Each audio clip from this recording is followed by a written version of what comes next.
Hi everyone, welcome to my channel, Tomorrow Revenge, where you can witness the power of women. Please follow us to hear today's story. The air in the Pentagon briefing room was always the same, a sterile mix of recycled oxygen, expensive coffee, and quiet desperation. I preferred the stink of cordite, diesel, and unwashed gear. But today, my world had shrunk to this polished table, surrounded by faces etched with the weight of stars and decisions that cost lives. I was here as a liaison, Sergeant Alexandra Allie Mitchell, 75th Ranger Regiment, attached to a Joint Special Operations Task Force for Rapid Deployment Logistics. At least, that's what my cover paperwork said. In reality, I was the eyes and ears that the PowerPoint slides and satellite feeds could never be. I'd been in the dust, looking through my scope at the things these men argued about in the abstract. And right now, the abstraction was a man called Jackal. The intelligence is fragmentary at best. The voice boomed, familiar and heavy with disdain. It belonged to the man at the head of the table, General Robert Iron Rain Mitchell, my father, for stars gleamed on each shoulder, catching the cold fluorescent light. His gaze swept the room, a hawk looking for weak prey. Satellite ghosts, unreliable local assets, whispering in bazaars. You're asking me to commit resources, to risk exposure based on shadows. The DIA analyst, a pale man in a rumpled suit, flinched. With all due respect, General, the pattern of communication intercepts, coupled with the movements of his known lieutenants. Lieutenants who could be leading us on a wild goose chase. My father cut him off, his tone final. The Jackal is a ghost. He doesn't appear on satellite feeds. He doesn't use predictable patterns. He tapped the map on the screen displaying the mountainous border region between Afghanistan and Tajikistan, is a waste of time. We need human intelligence, confirmed, boots on the ground confirmation. Not this guesswork. A muscle in my jaw ticked. I'd been on the ground. 3 months ago, in a different hellscape, I'd watched a convoy through my Leupold scope. I'd seen the man they called the Jackal, just for a moment, as he transferred from one armored SUV to another. A flicker of a face, a specific, arrogant gait I'd studied in 100 classified photos. The memory was etched in my mind. The way he'd paused, scanning the horizon as if he could feel the crosshairs that were, at that moment, holding just over his heart. The order to fire never came. Politics, always politics.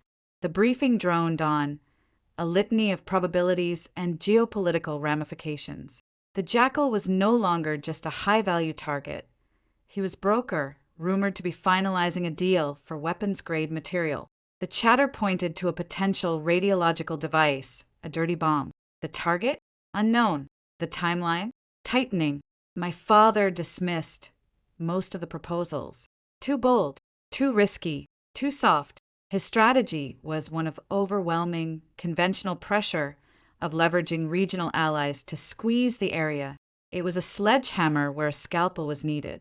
It would take weeks. We might not have weeks. A colonel from JSOC, a man with a quiet intensity named Briggs, spoke up. General Mitchell, we have elements in the region. A small, covert team could insert, confirm, and if the window presents itself. And if it doesn't, my father snapped, you insert a team, they get compromised, and we have an international incident and a dozen body bags. For what? Another maybe? I won't send my men into a blind alley based on signals intelligence. That's when my mouth moved before my brain could engage the safety. The words were out, calm, lower than I intended, cutting through the stuffy air. It's not a blind alley, sir. The primary nexus is likely here. I leaned forward, using a laser pointer to circle a cluster of valleys about 50 clicks from the marked, suspected area. The satellite shadows you mentioned? They're consistent with cave networks used during the Soviet occupation. The recent traffic analysis shows a pattern of dispersal, not concentration, around the marked zone. They're using the old Spetsnaz supply caves near the Zarafshan River headwaters. It's not a guess. The terrain funnels all approach routes through 2 passes. It's a natural choke point for security, and the river provides acoustic cover for generator noise. The room went dead silent. All eyes swung to me. A sergeant, a woman, a logistics liaison, speaking in the language of special operations, of terrain analysis and tactical forecasting. My father's head turned slowly, as if on a rusted bearing. His eyes, the same steel gray as mine, but infinitely colder, locked onto me. I saw the shock first, quickly buried under a tsunami of pure, unadulterated fury. He hadn't really looked at me when I'd entered. I was part of the furniture. Now, I was a grenade that had just rolled onto the conference table. "Sergeant," he said, the word a low, dangerous growl. "Did I ask for an assessment from the Logistics Corps?" "No, sir," I said, my spine straightening automatically. "But the intelligence—" "The intelligence," he interrupted, his voice rising, "is being analyzed by people with ranks and qualifications that you cannot begin to comprehend." He stood up, his large frame dominating the room. "You are here to coordinate supply chains for the Rapid Reaction Force, not to play tactician. Who the hell do you think you are?" Heat flooded my cheeks. I could feel the stares of the other officers. Pity, curiosity, embarrassment. Colonel Briggs was watching me intently, a flicker of something unreadable in his eyes. "I've studied the area, sir," I pressed, the professional in me overriding the daughter screaming to shut up. Firsthand, the vegetation patterns, the erosion on the tracks in the satellite imagery from last week suggests recent heavy vehicle movement, not nomadic herding. The jackal is there, waiting for the delivery. If we don't move now, the window closes. The device moves. People die. A lot of people. It was the wrong thing to say. It was a direct challenge to his assessment, to his authority, in front of his peers and subordinates. His face turned a shade of puce I'd only seen when I'd told him, 5 years ago, that I was enlisting. He slammed a hand flat on the table. The coffee cups jumped. "Enough!" The roar echoed in the silent room. "You are out of line, Sergeant. You are a clerk with a rifle, not a strategist. Your presumptuousness is a disgrace to the uniform you're barely fit to wear." The words were physical blows. A clerk with a rifle, barely fit to wear. "You will sit down," he commanded, his finger stabbing towards my chair. "You will be silent, and you will remember your place."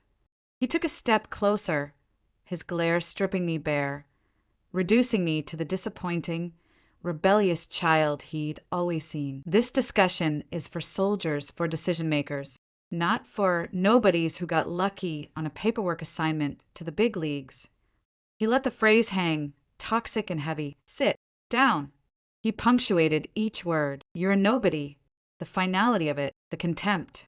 I felt something harden inside me, a cold, crystalline core that pushed back the shame and the hot sting behind my eyes. I looked at him, not as my father, but as General Mitchell, and I saw a man who was so sure of his own map of the world that he was blind to the actual terrain. I sat down. The chair made no sound. The briefing limped to a conclusion shortly after. The momentum shattered. My father's plan, a slow diplomatic and military pressure play, was tentatively adopted with a promise of reevaluating covert options. Empty words. As the officers filed out, murmuring amongst themselves, I remained seated, gathering my notepad, my pen. My hands were steady. A sniper's hands are always steady. "Sergeant Mitchell," a word. My father's voice came from the door. He hadn't left. The room emptied, leaving us alone in the cavernous, tech-filled space. The door clicked shut. He didn't move from his spot, a fortress of green cloth and righteous anger. "What?" he began, his voice dangerously quiet now. "Was that spectacle?" "I was offering relevant tactical observation based on experience, sir," I said, standing a parade rest, my eyes fixed on the wall behind his head. "Experience," he scoffed. "You've spent 2 years pushing paperwork for Rangers. Don't confuse filing after-action reports with combat experience, Alexandra." The use of my first name was a deliberate invasion, a reminder of the paternal authority he still claimed. "I know what I saw, sir. In the field." "The field?"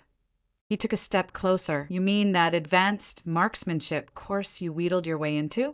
The one that let you play soldier for a few weeks? That does not give you the right to speak in that room. You embarrassed yourself. You embarrassed me. My intention was to prevent a potential WMD attack, sir, not to manage embarrassment. His control snapped. Your intention is to prove a point to me, he exploded, his voice echoing. It has always been your intention. You couldn't just be a lawyer or a doctor or hell, even a decent intelligence analyst. No, you had to put on the uniform. You had to try and play in a man's world. And now you think that gives you the right to lecture four-star generals and intelligence directors. I saw an opportunity to contribute based on first-hand knowledge. First-hand delusion, he spat. You're a Mitchell. That name used to mean something in this building. It meant duty, honor, sound judgment. Your brother understood that. The ghost of my older brother, Michael, a captain killed by an IED in Fallujah, hung between us, a weapon he always wielded with precision. He was a real soldier. He didn't need to play dress-up and shout in meetings to prove his worth. The wound, years old, tore open fresh. I said nothing. I want you to put in for a transfer, he said, his tone shifting to cold command. Effective immediately. Out of the Rangers. Out of any combat support role. There's a position open in the Public Affairs Office at Fort Belvoir, or the Pentagon Library. Somewhere you can't do any more damage to the reputation of this family or to operational security with your fantasies. The dismissal was absolute, the final nail. He wasn't just my commanding officer in this moment. He was the patriarch casting out the unworthy heir. Is that an order, General? My voice was flat, dead. Consider it the strongest possible advice from your father and a direct suggestion from your superior officer who is responsible for the effective use of personnel. You don't belong here, Allie. You never did. He turned and walked out, leaving me standing alone in the silent humming room. The maps on the screens showed a world on fire, and the one man who could command the water to put it out had just told the only person who knew where the Real spark was that she was a nobody. For a long minute, I didn't move. The anger, the hurt, the years of trying and failing to measure up, they congealed into a solid, icy mass in my gut. Then, a familiar, gentle vibration against my thigh. My personal, encrypted phone. The one with a single contact. I pulled it out. A text from a number that didn't exist. Package secured. Raven is circling. Nest is active. Return to the sandbox. Immediate. G. John. General Aaron Johnson, Ret. Though the retired part was a polite fiction for the Pentagon's databases. My real commander. The man who'd found me, tested me, and given me a purpose far beyond being Robert Mitchell's disappointing daughter. The jackal was moving. The package, the radioactive material, the Raven, our surveillance drone overwatch. The nest, the target location, my location. The sandbox was our forward operating base, a slice of hell disguised as an advanced training facility in the Nevada desert. I looked at the door my father had exited through, the nobody he saw, the clerk, the embarrassment. A slow, cold smile touched my lips. It didn't reach my eyes. He wanted a nobody. Fine. This nobody had a plane to catch and a shot to take. I slipped the phone back into my pocket, gathered my cover notepad, and walked out of the briefing room. My steps, for the first time all day, were light, purposeful. The confrontation, the humiliation, it all fell away, compartmentalized into a box labeled later. Right now, I wasn't Alexander Mitchell, the disobedient daughter. I wasn't even Sergeant Mitchell, the logistics liaison. I was an asset. I had a call sign, and I was going to war. The C-17 Globemaster's engines thrummed a familiar, deafening lullaby. Inside the cavernous belly, strapped to red nylon webbing, I let the vibration seep into my bones. The sharp, sterile smell of jet fuel and hydraulic fluid was a perfume more comforting than any garden. It smelled like leaving, like becoming someone else. 5 hours after the Pentagon debacle, I was in flight gear, my rucksack, and a long, hardened Pelican case at my feet. The case didn't look like much, just heavy black plastic. Only a few people in the world knew that inside, cradled in custom-cut foam, lay a weapon that had cost more than a sports car. My weapon, an Accuracy International EXMC in .338 Lapua Magnum, modified to my exact specifications. It wasn't issued, it was assigned to me, the sandbox. Officially, it was the Advanced Asymmetric Warfare Training Evaluation Center, a chunk of Nevada desert so bleak and unforgiving that even the scorpions looked pissed off. Unofficially, it was where the Pentagon's most peculiar problems went to get solved by its most peculiar people. It didn't exist on any public map. Its budget was buried in a dozen black projects, and it was the only place on Earth that felt remotely like home. The plane landed on a dusty, unmarked strip as the sun bled out over the mountains, painting the sky in shades of bruise and fire. A Humvee, painted in non-reflective tan, waited its engine idling. The sergeant behind the wheel gave me a silent nod. No salutes here. No welcome back, ma'am. Just efficiency. The drive to the main compound took 20 minutes over bone-jarring tracks. The facility was a collection of low, sand-colored buildings that seemed to grow out of the desert floor, surrounded by a forbidding perimeter of sensors and silent, automated sentry guns. The air was dry and hot, even in the evening, carrying the scent of sagebrush and hot electronics.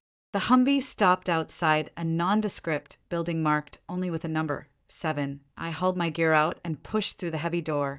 The interior was a shock of cool, conditioned air and controlled chaos. It was part operations center, part workshop, part arsenal. Large screens on one wall displayed satellite feeds, weather patterns and comings and goings from various global hotspots. Workbenches were littered with disassembled communications gear, drones in various states of modification, and components of weapons I couldn't even name. The smell was gun oil, solder, and strong coffee. Well, look what the dust devil blew in. Heard you got your ass chewed by a 4-star. The voice came from behind a bank of monitors. A man unfolded himself from a chair, tall, lean, with a wiry strength and a face that looked like it had been left out in the weather for a few decades too long. He wore a faded green t-shirt and multicam pants. This was Master Sergeant Kalen Spectre Vance, the best reconnaissance and surveillance operator I'd ever met. My spotter when I needed one. My guardian shadow always. It was a 1-star performance at best, I replied, dropping my ruck. More of a repetitive, monotonous lecture. How's the box? Lonely without my favorite shooter, he said, a grin cracking his weathered face. He walked over, clapping me on the shoulder. His eyes, sharp and miss-nothing blue, scanned me. Heavy.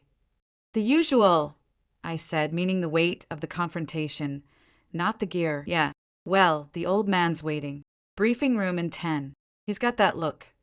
Spectre's grin faded. The one that means we're going somewhere truly god-awful. Aren't we always? This one feels different, Ellie. He only used the nickname when we were alone, or when things were about to get real. The chatter is loud.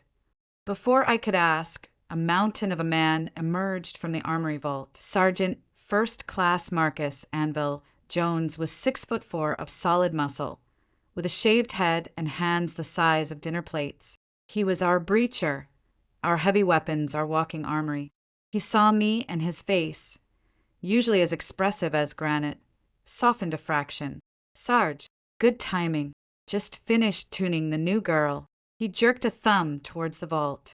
Modified chassis, lighter composite, chambers so smooth you could pour whiskey through it. Recoils like a love tap from a kitten now. Anvil spoke of weapons with a poet's soul. A kitten that hits with the force of a freight train at a mile, I said, smiling for the first time in what felt like days. Thanks, Marcus. He nodded, then his eyes narrowed. You okay? You look like you wrestled a bear and lost the popular vote. Just a family discussion, I said dryly. Anvil and Spectre exchanged a glance. They knew. Not all of it, but enough.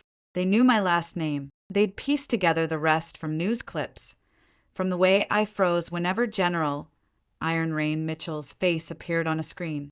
They'd never asked. In the sandbox, your past was your own. Your performance was all that mattered. Family's overrated, Anvil rumbled. This is family. He gestured between the three of us. Damn right, Spectre said. Now go see the boss. He's been pacing a hole in the Situation Room floor since your bird took off from Andrews. General Aaron Johnson, Rhett. didn't look like a spy master. He looked like someone's favorite, slightly rumpled college professor, with thinning gray hair, wire-rimmed glasses, and a cardigan that had seen better decades. The illusion lasted until you met his eyes. They were the color of glacial ice, and they held a calm, terrifying knowledge of everything men could do to one another. His office was a cluttered sanctuary of books, maps, and model airplanes. He was bent over a large topographic map when I entered, standing at ease. "Sir, Sergeant Mitchell reporting." He didn't look up immediately, tracing a contour line with a pencil. "Mitchell," he said, his voice a quiet rasp. "Take a seat. How was the Pentagon?" "Informative, sir." That made him look up. A faint, almost imperceptible smile touched his lips. "I'll bet. Read the after-action report. Or, at least, the one your father's aide will file." He leaned back, removing his glasses. "He called you a nobody." It wasn't a question. Of course Johnson knew. He knew everything that happened in that room before the coffee was cold. "Yes, sir." "Do you believe him?" The question, delivered so softly, hit harder than my father's shout. I met his gaze. "No, sir." "Good." He put his glasses back on, because the nobody he sees is the most valuable somebody I have. And we have work to do. He tapped the map. "Your intervention, while professionally suicidal, was correct. The jackal is exactly where you said he'd be. Here." His pencil landed on a tight cluster of valleys in the Panjshir region, near the Tajik border. "The Spetsnaz caves." "Good call." "Satellite confirmation." "And more." He slid a folder across the desk. I opened it. Inside were high-altitude drone images, grainy but clear. The mouth of a cave, cleverly obscured by a rock overhang. Figures moving. Zoomed-in shots showed crates being unloaded from rugged vehicles. The next photo made my breath catch. A man emerging from the cave's shadow, his face tilted up as if sniffing the air.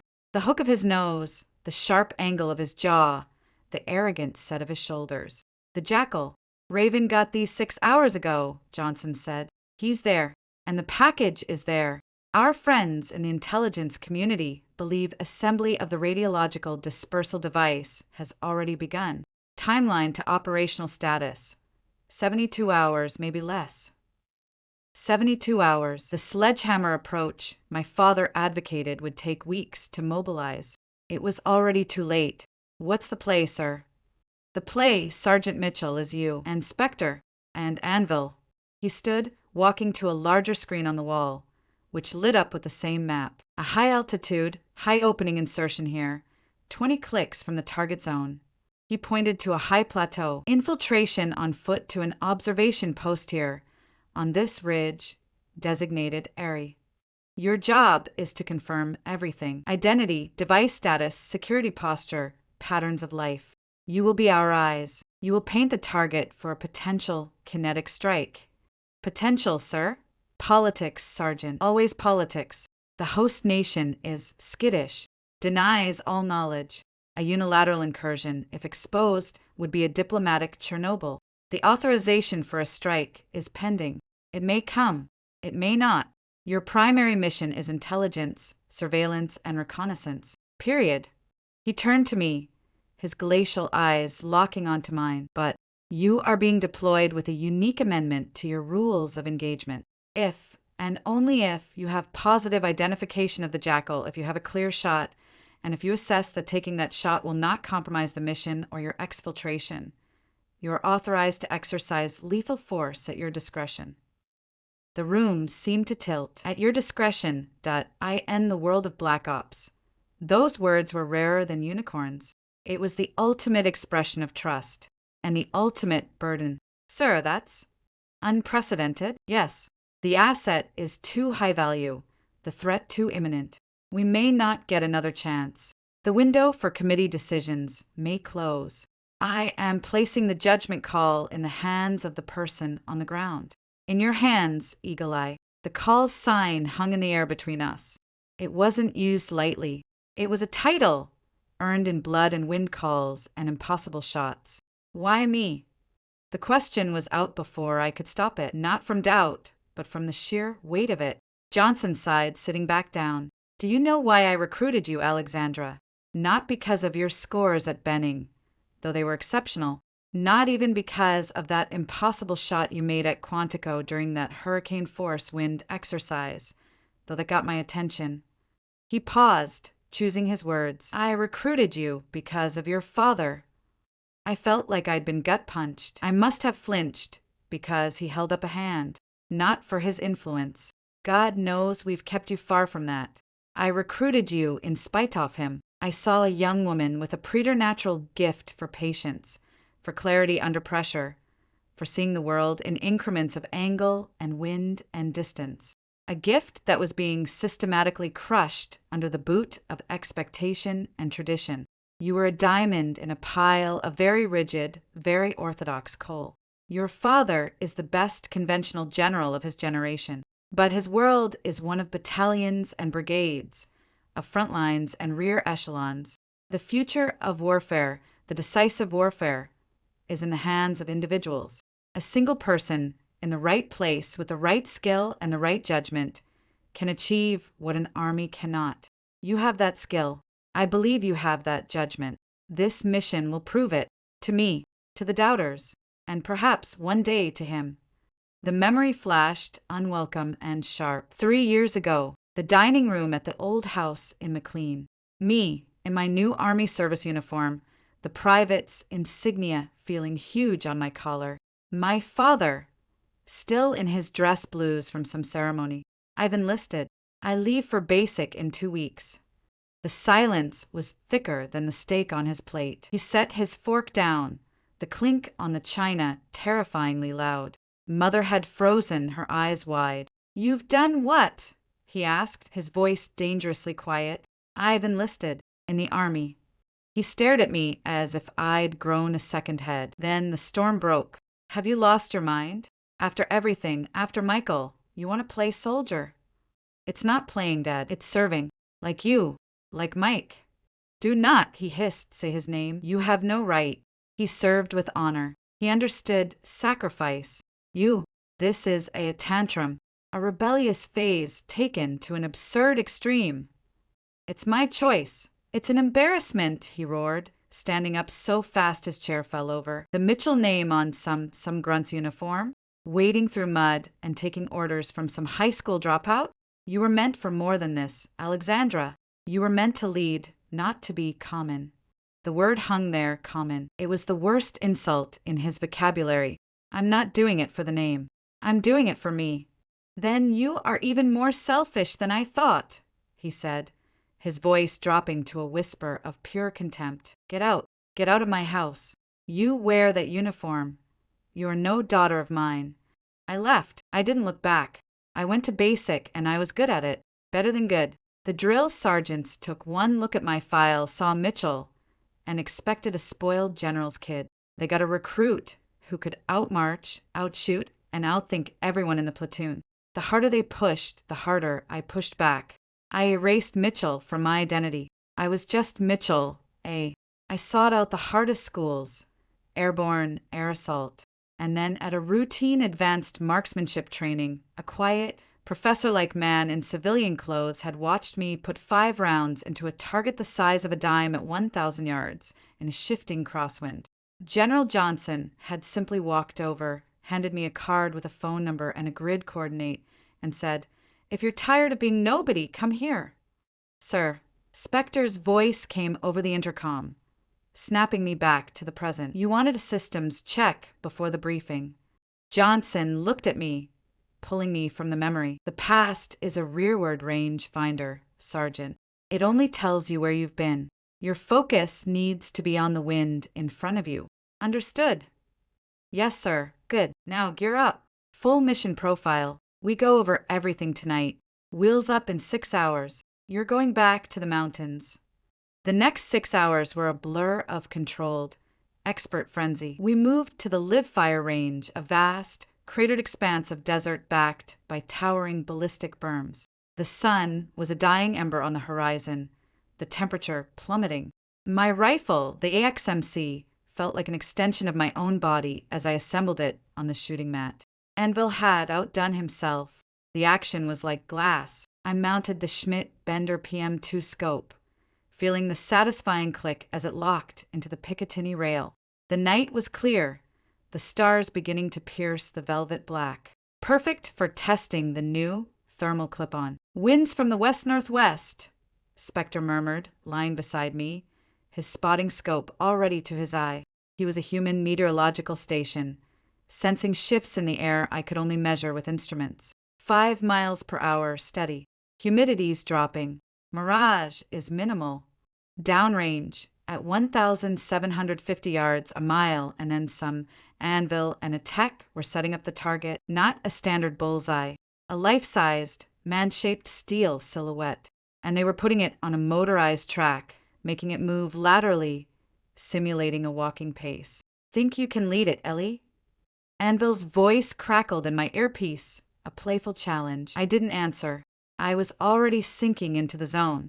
The world narrowed to the circle of the scope, the cool press of the stock against my cheek, the steady rhythm of my own breath, slowing, deepening. The frantic thoughts about my father, the Pentagon, the crushing weight of the authorization, they all receded, fading to a distant hum. There was only the rifle, the target, the dance of variables. Inhale, half exhale, hold. The crosshairs floated over the dark expanse. I could see the heat signature of the target through the thermal, a ghostly white shape against the cooler black of the berm. It began to move, a smooth, steady glide from left to right. I didn't consciously calculate. The math was in my bones and my fingertips. Coriolis effect, spin drift, the bullet's parabolic drop over nearly a mile, the target's speed, the wind, whispering across the desert, pushing the 300-grain projectile ever so slightly off course. My finger took up the slack on the 2-stage trigger. The first stage was a crisp light break. I settled into the second stage. The target moved. The wind, according to Spectre's constant, quiet murmur in my ear, held steady. Now, the shot broke the desert silence, a sharp, authoritative crack that rolled across the flats. The recoil was a firm, manageable push into my shoulder. A fraction of a second of absolute silence, the bullet in flight, subject to every law of physics and chance. Clang. The sound, distant but distinct, came back a moment later. A perfect center mass hit on a moving target at 1,750 yards in near darkness. "Hit," Spectre said, his voice devoid of surprise. It was an expectation. "Center mass. Walk it off." I worked the bolt, the spent casing spinning out, smelling of burnt powder. I was already searching for the next target. My heart rate was calm. My hands were steady. In this world, I was not a nobody. I was a function, a perfect, precise, predictable function. I was eagle-eye. We shot for another hour. Moving targets, multiple targets, targets that popped up at random. I missed twice, both times due to a sudden, unpredictable gust of wind that Spectre called too late. Each miss was analyzed, internalized, filed away. Failure was just data here, not a character flaw. Finally, Johnson's voice came over the radio. "That's enough. Return to briefing room. Final protocols." Back in the situation room, the mood was all business. Spectre, Anvil, and I sat around the table, still smelling of cordite and desert. Johnson stood before the main screen, now showing a dizzying array of data. Satellite topography, infrared overlays, predicted weather patterns for the Panjshir region for the next 96 hours. "Listen up," Johnson began, his professor demeanor gone, replaced by the cold precision of a master planner. "Code name for this operation is Ghost Strike. You are Ghost Team. Mitchell, you are Ghost 1. Vance, Ghost 2. Jones, Ghost 3. He detailed the plan. Halo jump from 35,000 feet. Rendezvous with a pre-placed cache of cold weather gear and supplies. A 3-day infiltration march over some of the most brutal, avalanche-prone terrain on the planet to reach the area. Establish covert observation post. Continuous surveillance. Data burst transmissions at preset, encrypted intervals. The exfil window is narrow, Johnson said, pointing to a series of dates. 72 hours after insertion. A A stealth helicopter will be at this LZ here for exactly 90 seconds, not 91. You miss it, you're hiking to Tajikistan and hoping the locals are friendly, which they are not. Contingency plans are in your packets. Memorize them, then burn them. He looked at each of us. The rules of engagement amendment for Ghost 1 stands. But hear me, discretion is not license. A missed shot, a shot that alerts the enemy, is a mission failure of the highest order. The package is the priority. If the package is not present or the shot is not 100%, you do not engage. You observe. You are a camera, a silent, unseen camera. Is that understood? Yes, sir, we said in unison. The world doesn't know you're going in. The host country will deny you were ever there. If you're captured, you are deniable. You have no identities. You are ghosts. His eyes settled on me. Ghost 1, the call is yours, but it must be the right call. The fate of a city, maybe more, could hinge on your patience or your trigger finger. I met his gaze and nodded once. The weight was immense, a mountain on my shoulders, but it was a clean weight, a clear weight, not the confused, angry burden of my father's disappointment. This was duty, stripped bare. Gear is prepped and loaded, Anvil said. We're green across the board. Good, Johnson said. He let out a long breath. Get some chow, then get your heads down. You jump in 4 hours. Dismissed. As Spectre and Anvil filed out, talking in low tones about altitude settings and oxygen regimes, Johnson motioned for me to stay. When the door closed, he leaned against the table. Your father, he said quietly, has convinced the Joint Chiefs to initiate Operation Iron Veil. It's the mass mobilization, the diplomatic pressure campaign. It kicks off in 48 hours. It will do nothing but spook the jackal, maybe make him move the package early. A cold not formed in my stomach. He doesn't know about us, about Ghost Strike. No, and he can't. The fewer who know, the better, especially him. His feelings about your involvement would cloud his judgment at a critical moment. Johnson looked at me, his gaze probing. This puts you in an impossible position, Alexandra. You know that, right? If you take the shot, you may be undermining a plan he staked his reputation on. If you don't, and his plan fails, millions could pay the price. The full, terrible symmetry of it hit me. I was being sent to clean up a mess that my father's conventional thinking might create, to succeed where he might fail. The ultimate, unspoken competition. My mission is to observe and, if the parameters are met, to neutralize the target, I said, my voice flat, reciting the directive. The political or familial ramifications are not within my mission parameters, sir. Johnson gave a slow, approving nod. That's the right answer, Sergeant. The only answer. But it's the space between the right answer and the right thing that's the real battlefield. You'll be on your own out there. Remember who you are. You're not his daughter in those mountains. You're not even Alexandra Mitchell. You're Eagle Eye. Now go, and come back alive. I left the briefing room, the general's words echoing in my head. In the hangar, our gear was laid out with ritualistic care. Parachutes, oxygen systems, cold weather Gore-Tex, weapons, communications gear, and my rifle in its hardened case. Spectre was doing a final comms check. Anvil was meticulously weighing and balancing each rucksack. I walked to my station and began my own pre-combat check, my hands moving by rote. Each piece of gear was a prayer, a promise of survival. As I ran a patch through the barrel of my rifle, the steel cool and familiar under my fingers, the noise in my head finally stopped. The doubt, the anger, the sting of my father's words, they were ghosts, blown away by the desert wind whipping outside the hangar. There was only the mission, the climb, the shot. I was a ghost, and I was heading for the mountains. The wind in the high mountains doesn't howl. It screams, a thin, razor-edge scream that ripped at my exposed skin and sought out every gap in my multi-layered Gore-Tex armor. It carried ice particles that felt like microscopic glass shards. The air was so thin it felt like breathing through a straw, each lungful a conscious, effortful act. We'd been on the mountain for 53 hours. The first 24 had been the brutal infiltration march, a nightmare trek over glaciers and scree fields that left muscles trembling and lungs burning. The last 29 had been absolute, motionless silence. Our world was a shallow depression in the lee side of a rocky outcrop, 2,800 meters above sea level, facing a valley that looked like God had taken a cleaver to the earth. 1,000 meters below and 3 clicks across the yawning, icy gulf was the mouth of hell, the Spetsnaz caves. From this distance, with the naked eye, it was just a darker smudge on a sheer rock face, partially hidden by a colossal, precariously balanced slab of granite.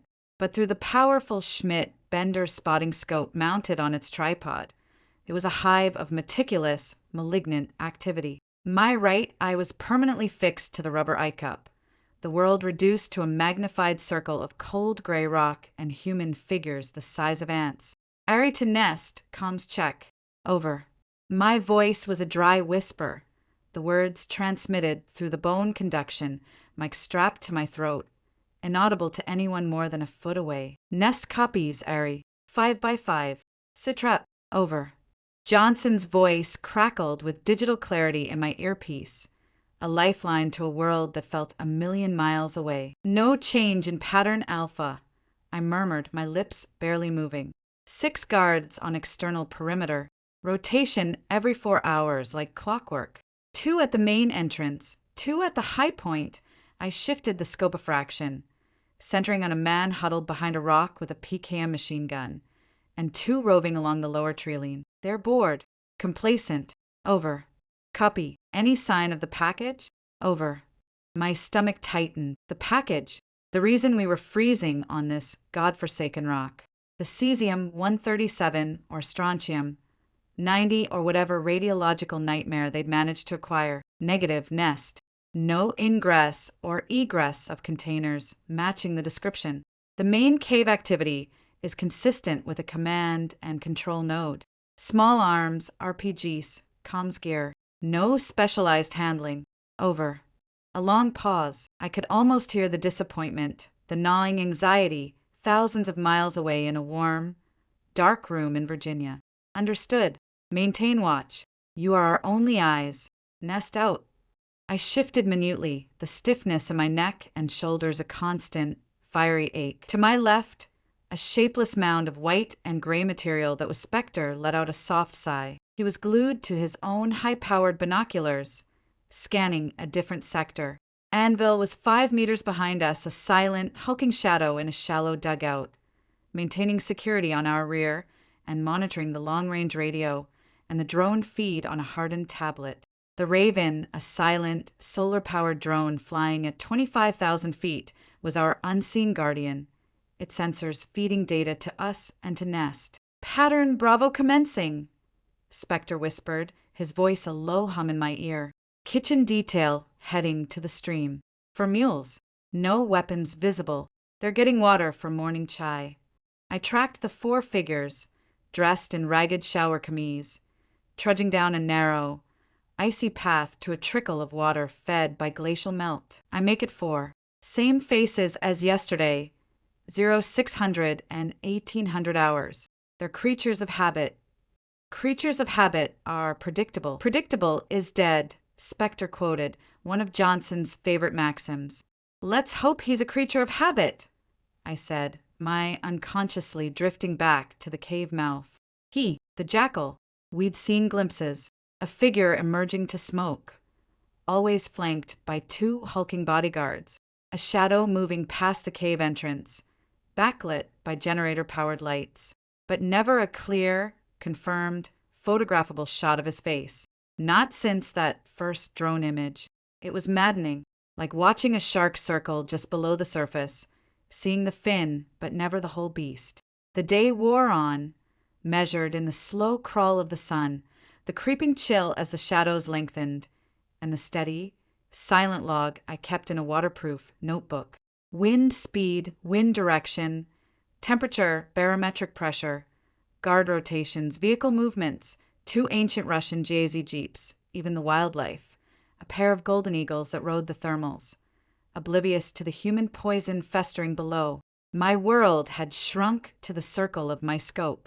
It was a state of hyper-focused meditation. Every sense was tuned to the valley, the smell of cold stone and my own sweat, the taste of metallic water from my hydration tube, the feel of the rifle stock under my cheek, a constant, reassuring presence, even though it remained in its drag bag untouched.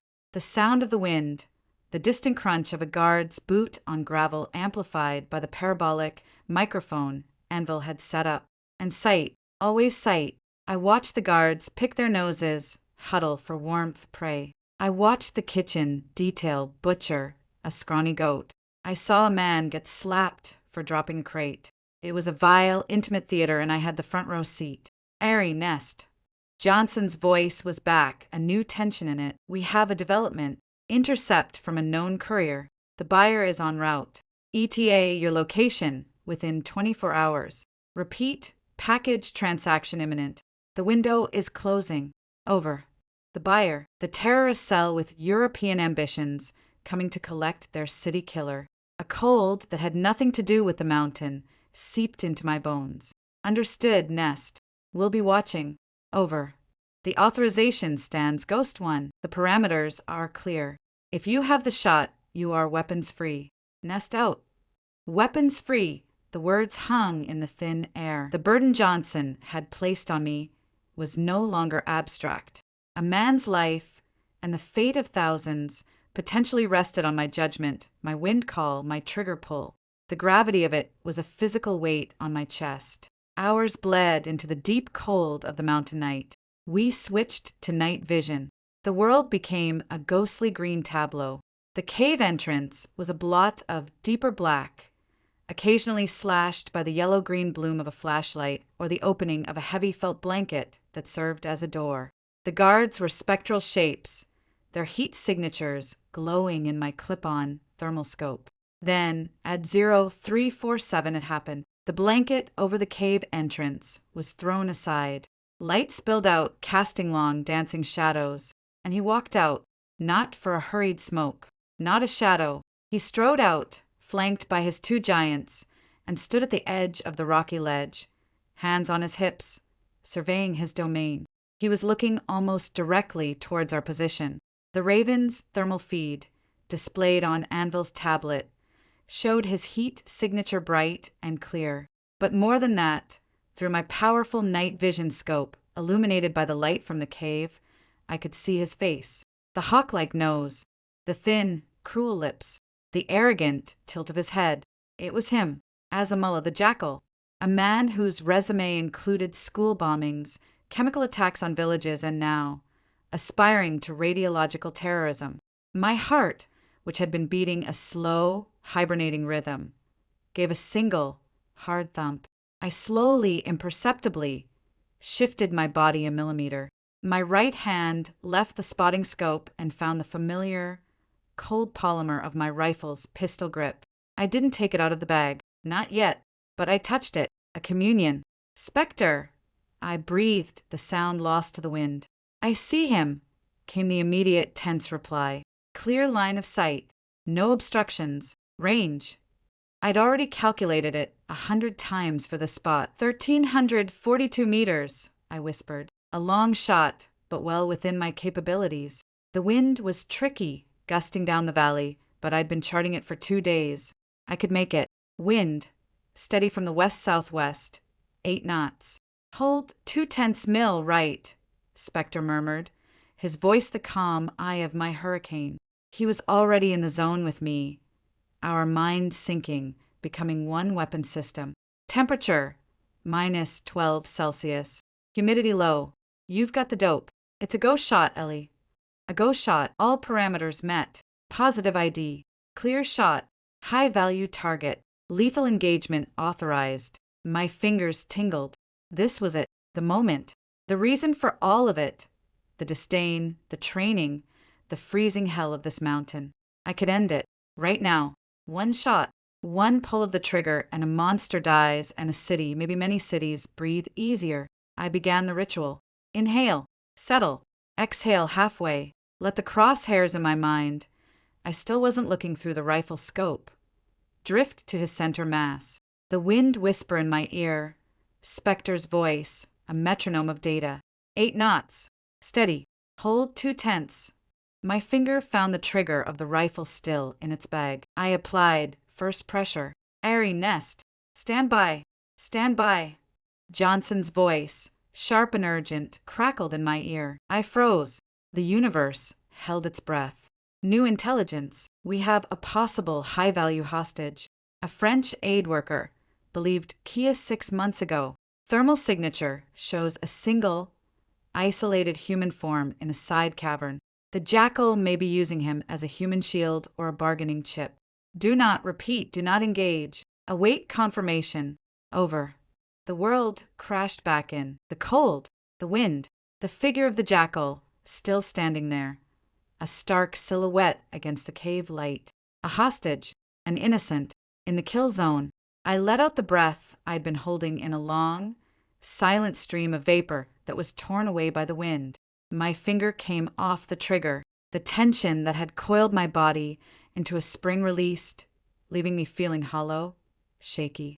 Nest, Ari copies all, I said, my voice strangely flat, even to my own ears. Target is stationary.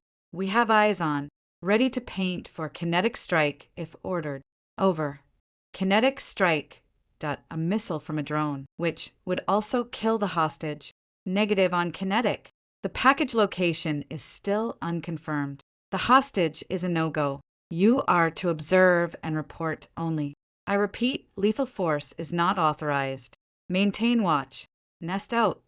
The jackal, as if sensing the crosshairs that had just lifted from his heart, turned and said something to a guard. He laughed, a sound the parabolic mic picked up as a distant, sinister crackle. Then he turned and walked back into the cave, the blanket falling shut behind him. The opportunity vanished. Son of a bitch, Spectre whispered, a rare crack in his professional veneer. I didn't say anything. I just watched the dark, silent cave mouth. The monster had walked back into his lair, and I had let him. Pentagon's Situation Room. Later that day, local time. The atmosphere in the Pentagon's inner sanctum was thick with tension and stale coffee. General Robert Iron Rain Mitchell stood before the main display, now showing a map of the Panjshir region. A blinking icon marked the suspected cave complex. Red arrows depicted his Operation Iron Veil. Armored units massing at distant border posts, diplomatic cables flying, aircraft carriers shifting position in the Arabian Sea. It was a vast, intimidating display of global power. The noose is tightening, he declared to the room of senior officers and intelligence officials. Pressure from the Tajik and Uzbek borders, pressure from the Afghan National Army in the south.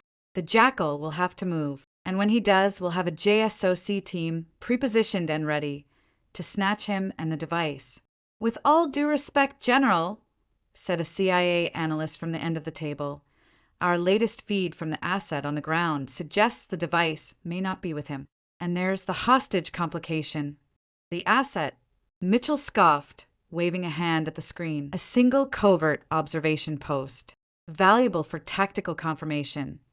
But they can't see into the caves. The device is there. It has to be. The intelligence is being refined by the minute, General. Thanks to that observation post, interjected General Aaron Johnson, who was present via secure video link from the sandbox. His face on the screen was calm, neutral. Their pattern of life analysis, their confirmation of the jackal's presence, is first-rate. We should heed their assessment.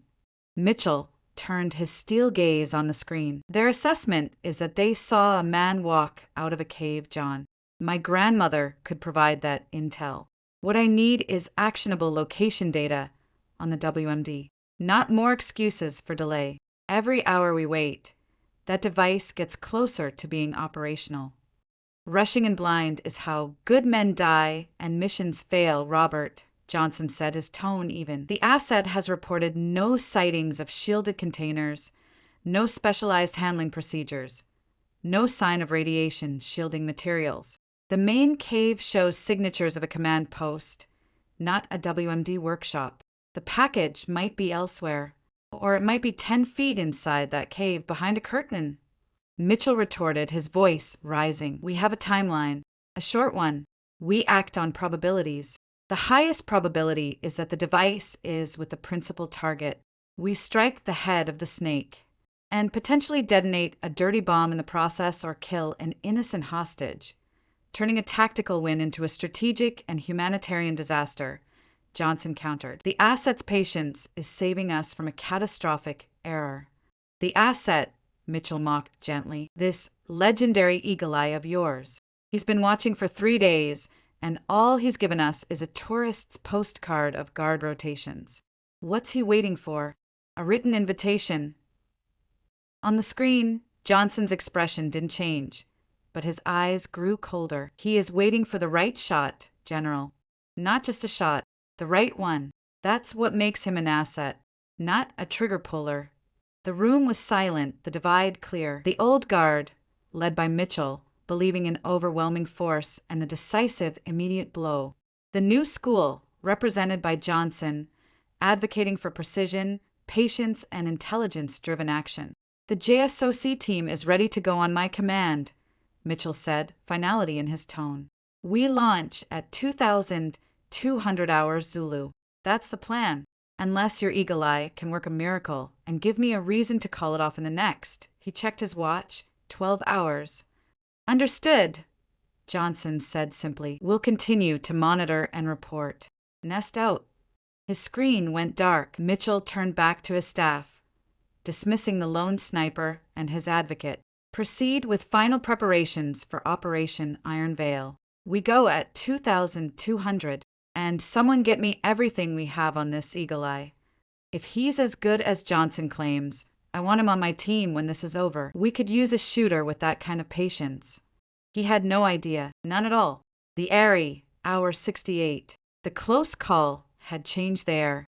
It was thicker, heavier with imminent danger. The Jackal knew, on some primal level, that he was being watched.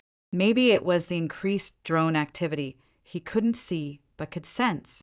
Maybe it was the pressure from Mitchell's saber-rattling iron veil, news of which surely filtered down even to his mountain fastness. His pattern changed. He stopped appearing outside. The guards became more alert, their rotations less predictable. Something's up, Spectre whispered, his binoculars trained on the lower treeline. The roving patrol. They've doubled, and they're actually looking outwards now, not at their feet. I saw it too. The aimless wandering was gone. The guards moved with purpose, scanning the opposite slopes, using binoculars. They were looking for us.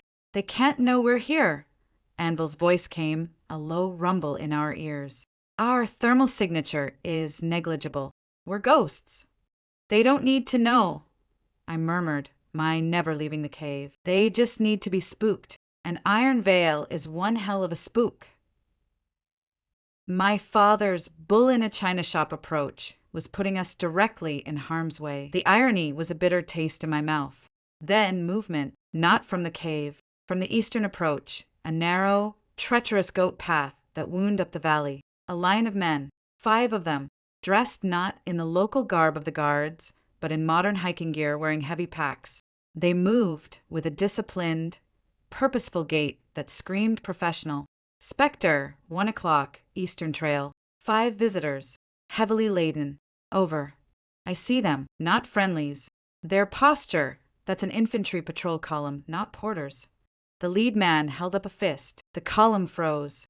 He pulled out what looked like a small sensor array, a handheld thermal imager, and began slowly scanning the opposite slopes, directly towards our position. My blood went cold. They were sweeping, professionally. Anvil, we have company. Potential LiDAR or thermal sweep in progress. Go dark. Now. Going dark, Anvil confirmed. We'd rehearsed this. He would power down the tablet, cover the parabolic mic with a special thermal blanket. Spectre and I would pull our advanced camouflage netting, which had both visual and thermal diffusing properties, completely over us. We would become part of the rock. We melted into the landscape. The world under the netting was a dim, dappled green. I could hear my own heartbeat loud in my ears. I could hear Spectre's slow, controlled breathing next to me. Through a tiny, nearly invisible gap in the netting, I kept one eye on the spotter scope, which was also shrouded. The man with the scanner was thorough. He panned slowly across the mountainside. I held my breath. Our hide was good, the best, but against a modern thermal sensor at this range. The scanner paused. It seemed to hover over our outcrop. Seconds stretched into an eternity. I could see the man's face, frowning at the display on his device. He said something to the man behind him, who raised a pair of high-powered binoculars. They were looking right at us. "He's got a whisper," Spectre breathed, meaning a faint, anomalous signature. "Stay still. Don't even blink." The man with the binoculars studied our position for a full minute. I could feel the gaze like a physical pressure. One wrong move, one glint of glass, one heat signature from a battery pack we'd missed. It would be over. A firefight we couldn't win, trapped on a mountainside. Then the man with the binoculars lowered them and shook his head. He spoke to the scanner operator, who shrugged and pointed the device elsewhere. The tension didn't break. The patrol continued their sweep, moving past our sector, continuing up the trail towards the cave complex. They were an advance security detail. The buyer's men, or a new layer of security the Jackal had hired. It was 20 minutes after they had disappeared from view, swallowed by the rocks near the cave, that I dared to whisper, "Nest, Ari. Sitrep. Over. Go ahead, Ari. We lost you there. Over." Johnson's voice was tight. We had a close encounter. 5-man professional security patrol, conducting sweep of approaches. They passed within 300 meters. "We are uncompromised. Over." A long, static-filled pause. "Understood. That's the buyer's advance party. Confirms the timeline. The transaction is happening soon, likely tonight. You are now in extreme jeopardy. Your exfil window is in 4 hours. Can you hold until then? Over." I looked at Spectre. He gave a barely perceptible nod. Anvil, over the comms, grunted in affirmative. "We can hold, Nest. The Airy is still secure. Over." "Then hold fast, Ghost Team. The storm is coming. Nest out." The storm. It felt like it was already here, howling around us, screaming of betrayal and deadly stakes. Below, in the cave, a monster was preparing to sell a nightmare. My father was preparing to launch a raid that could trigger that nightmare. And we were trapped in between, frozen on a mountain, hoping the wind didn't change direction and give us away. All I could do was watch and wait. The gaze of the eagle, patient, unblinking, and full of deadly intent. The Pentagon's primary situation room was a temple of quiet chaos. The soft glow of countless monitors painted the faces of analysts, officers, and intelligence specialists in hues of blue and green. The air hummed with the low murmur of voices and the frantic clatter of keyboards. At the center of it all, like a general surveying a digital battlefield, stood General Robert Mitchell. The map display dominating the far wall was a spider web of threat vectors, asset locations, and political red lines, all centered on the Panjshir Valley. Iron Veil elements are at 90% readiness, a colonel reported from the communications bank. 1st Battalion, 75th Rangers, are staged at Karshi Kanabad. The 160th, SOAR, has birds pre-flighted and ready, awaiting your final execute order, sir.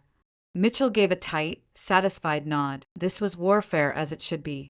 Clear, decisive, overwhelming. A poised fist ready to smash a visible threat. The frustration of the earlier, inconclusive briefing was gone, replaced by the purposeful rhythm of a machine he understood perfectly. Diplomatic status? A State Department liaison, looking pale and out of place among the uniforms, cleared his throat. The Tajik and Uzbek governments are protesting, but not obstructing.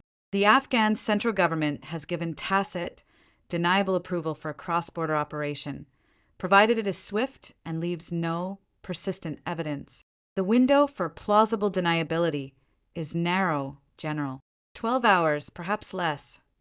12 hours is all I need, Mitchell said, his voice echoing in the hushed room. Once my boots are on the ground, politics can sort itself out later. His eyes scanned the main display, which showed a live feed from a high-altitude drone, the same Raven that fed Ghost Team, though he didn't know that. The image was a grainy, thermal overview of the valley and the cave complex. No movement. The target is dormant. He's hunkered down, feeling the pressure. Good. Let him sweat. We go in at 2,200 Zulu, under cover of full darkness. General Mitchell. The voice came from the large monitor dedicated to General Aaron Johnson. His face was calm, but his eyes held a warning. A moment of caution. My asset on the ground reports increased security patrols. Professional contractors. The Jackal is not just sweating. He's paranoid and putting up new tripwires. A direct assault now would be walking into an alerted hornet's nest. The hostage situation is also still unconfirmed, but highly probable. Mitchell's jaw tightened. Johnson and his mysterious asset were becoming a persistent thorn in his side. Your asset has provided excellent surveillance, John. I've acknowledged that. But surveillance doesn't seize objectives. It doesn't neutralize threats. My Rangers do. We've accounted for the increased patrols. The assault plan includes SEAD suppression on all known and suspected perimeter positions. The Hornets will be swatted before we land. And if your suppression misses one, if one of those Hornets is guarding the cave where the radiological device is being assembled, a single stray RPG round could turn that mountain into a permanent exclusion zone. Johnson's tone was patient, logical, and it grated on Mitchell's every nerve. The risk of a catastrophic release is, in my assessment, unacceptably high. We have a cleaner option. The sniper, Mitchell said, the word dripping with skepticism. Your clean option, who has been in position for over 70 hours and has yet to take a shot. How long do you propose we wait? Until the device is on a truck to Istanbul? To Paris? He turned to address the room, his voice rising. We are facing a clear and present danger, a weapon of mass disruption, in the hands of a fanatic with proven global reach. This is not the time for half measures and stealthy games. This is the time for decisive American action. A murmur of agreement rippled through some of the uniformed staff. The old guard, the believers in sheer applied force. Decisive action that triggers the very event we're trying to prevent is not decisive, Robert. It's catastrophic, Johnson fired back, his composure finally showing crack. The asset is in place. The shot will present itself. We need to give it time. Time is a luxury we do not have. Mitchell slammed a hand on the console, the sharp sound silencing the room. Intelligence puts the buyer's arrival within hours. Once that device changes hands, we lose all hope of containment. It vanishes into the global terror network. My way, we get the device and the Jackal. Your way, we might get the Jackal and pray the device isn't already gone. He shook his head, the image of resolute command. The decision is made. Operation Iron Veil is a go. 2,200 Zulu. Just then, a junior intelligence officer at a terminal stiffened, his hand flying to his headset. General Mitchell, urgent signal intercept.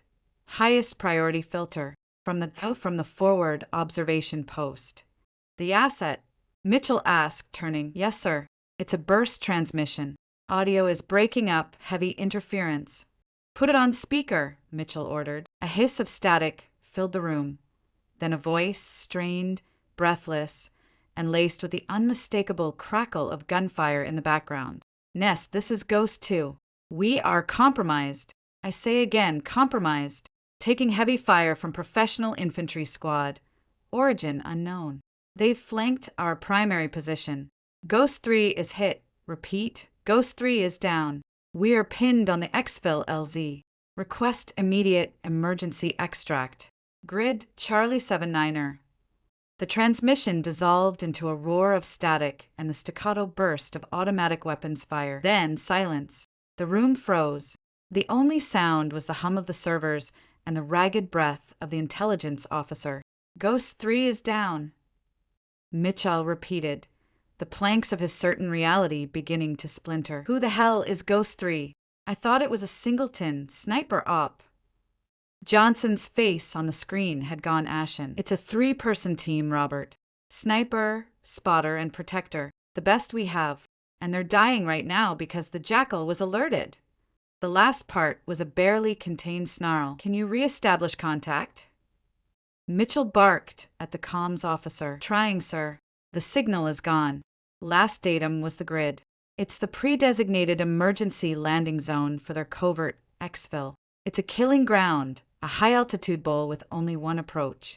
If they're pinned there, Mitchell's mind raced. A covert team, a team he hadn't authorized, didn't know about, was now about to be wiped out. And their death would be on his head for launching the pressure campaign that spooked the enemy. The political fallout would be devastating. The human cost. He pushed that aside. Focus on the mission.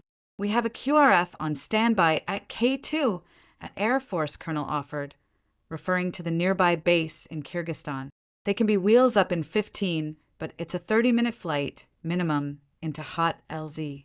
And that's if the host nation clears the airspace, which they won't on short notice for an unacknowledged op. Then we get them clearance, Mitchell said, his voice like iron. Get the president on the line. Get me the Tajik defense minister. Get me anyone with a star or a title.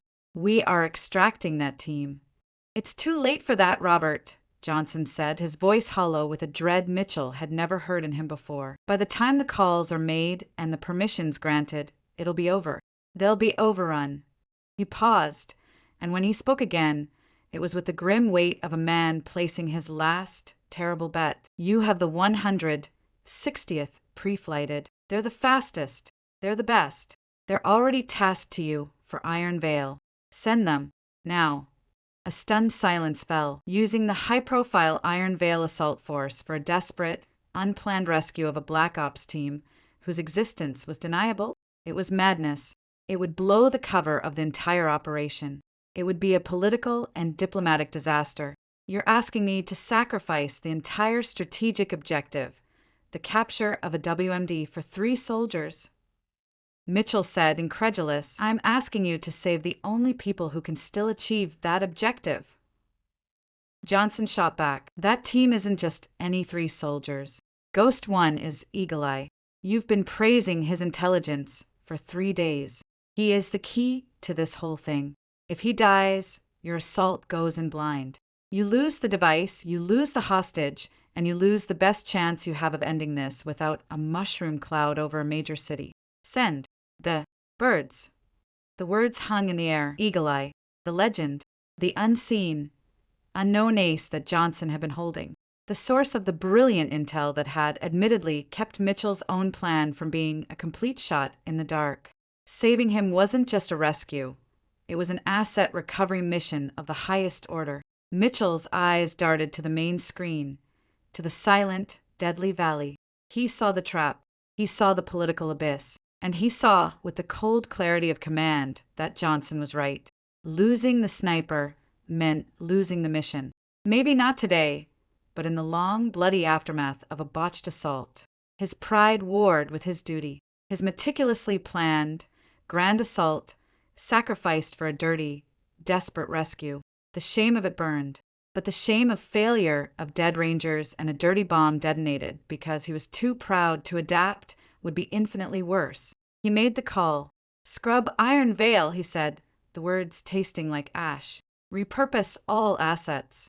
I want the 160 TH's fastest birds in the air in 5 minutes. Task them with emergency combat search and rescue at Grid Charlie 79er. Rules of engagement, weapons free. Get our people out. He turned to the stunned strike colonel, and I'm going with them.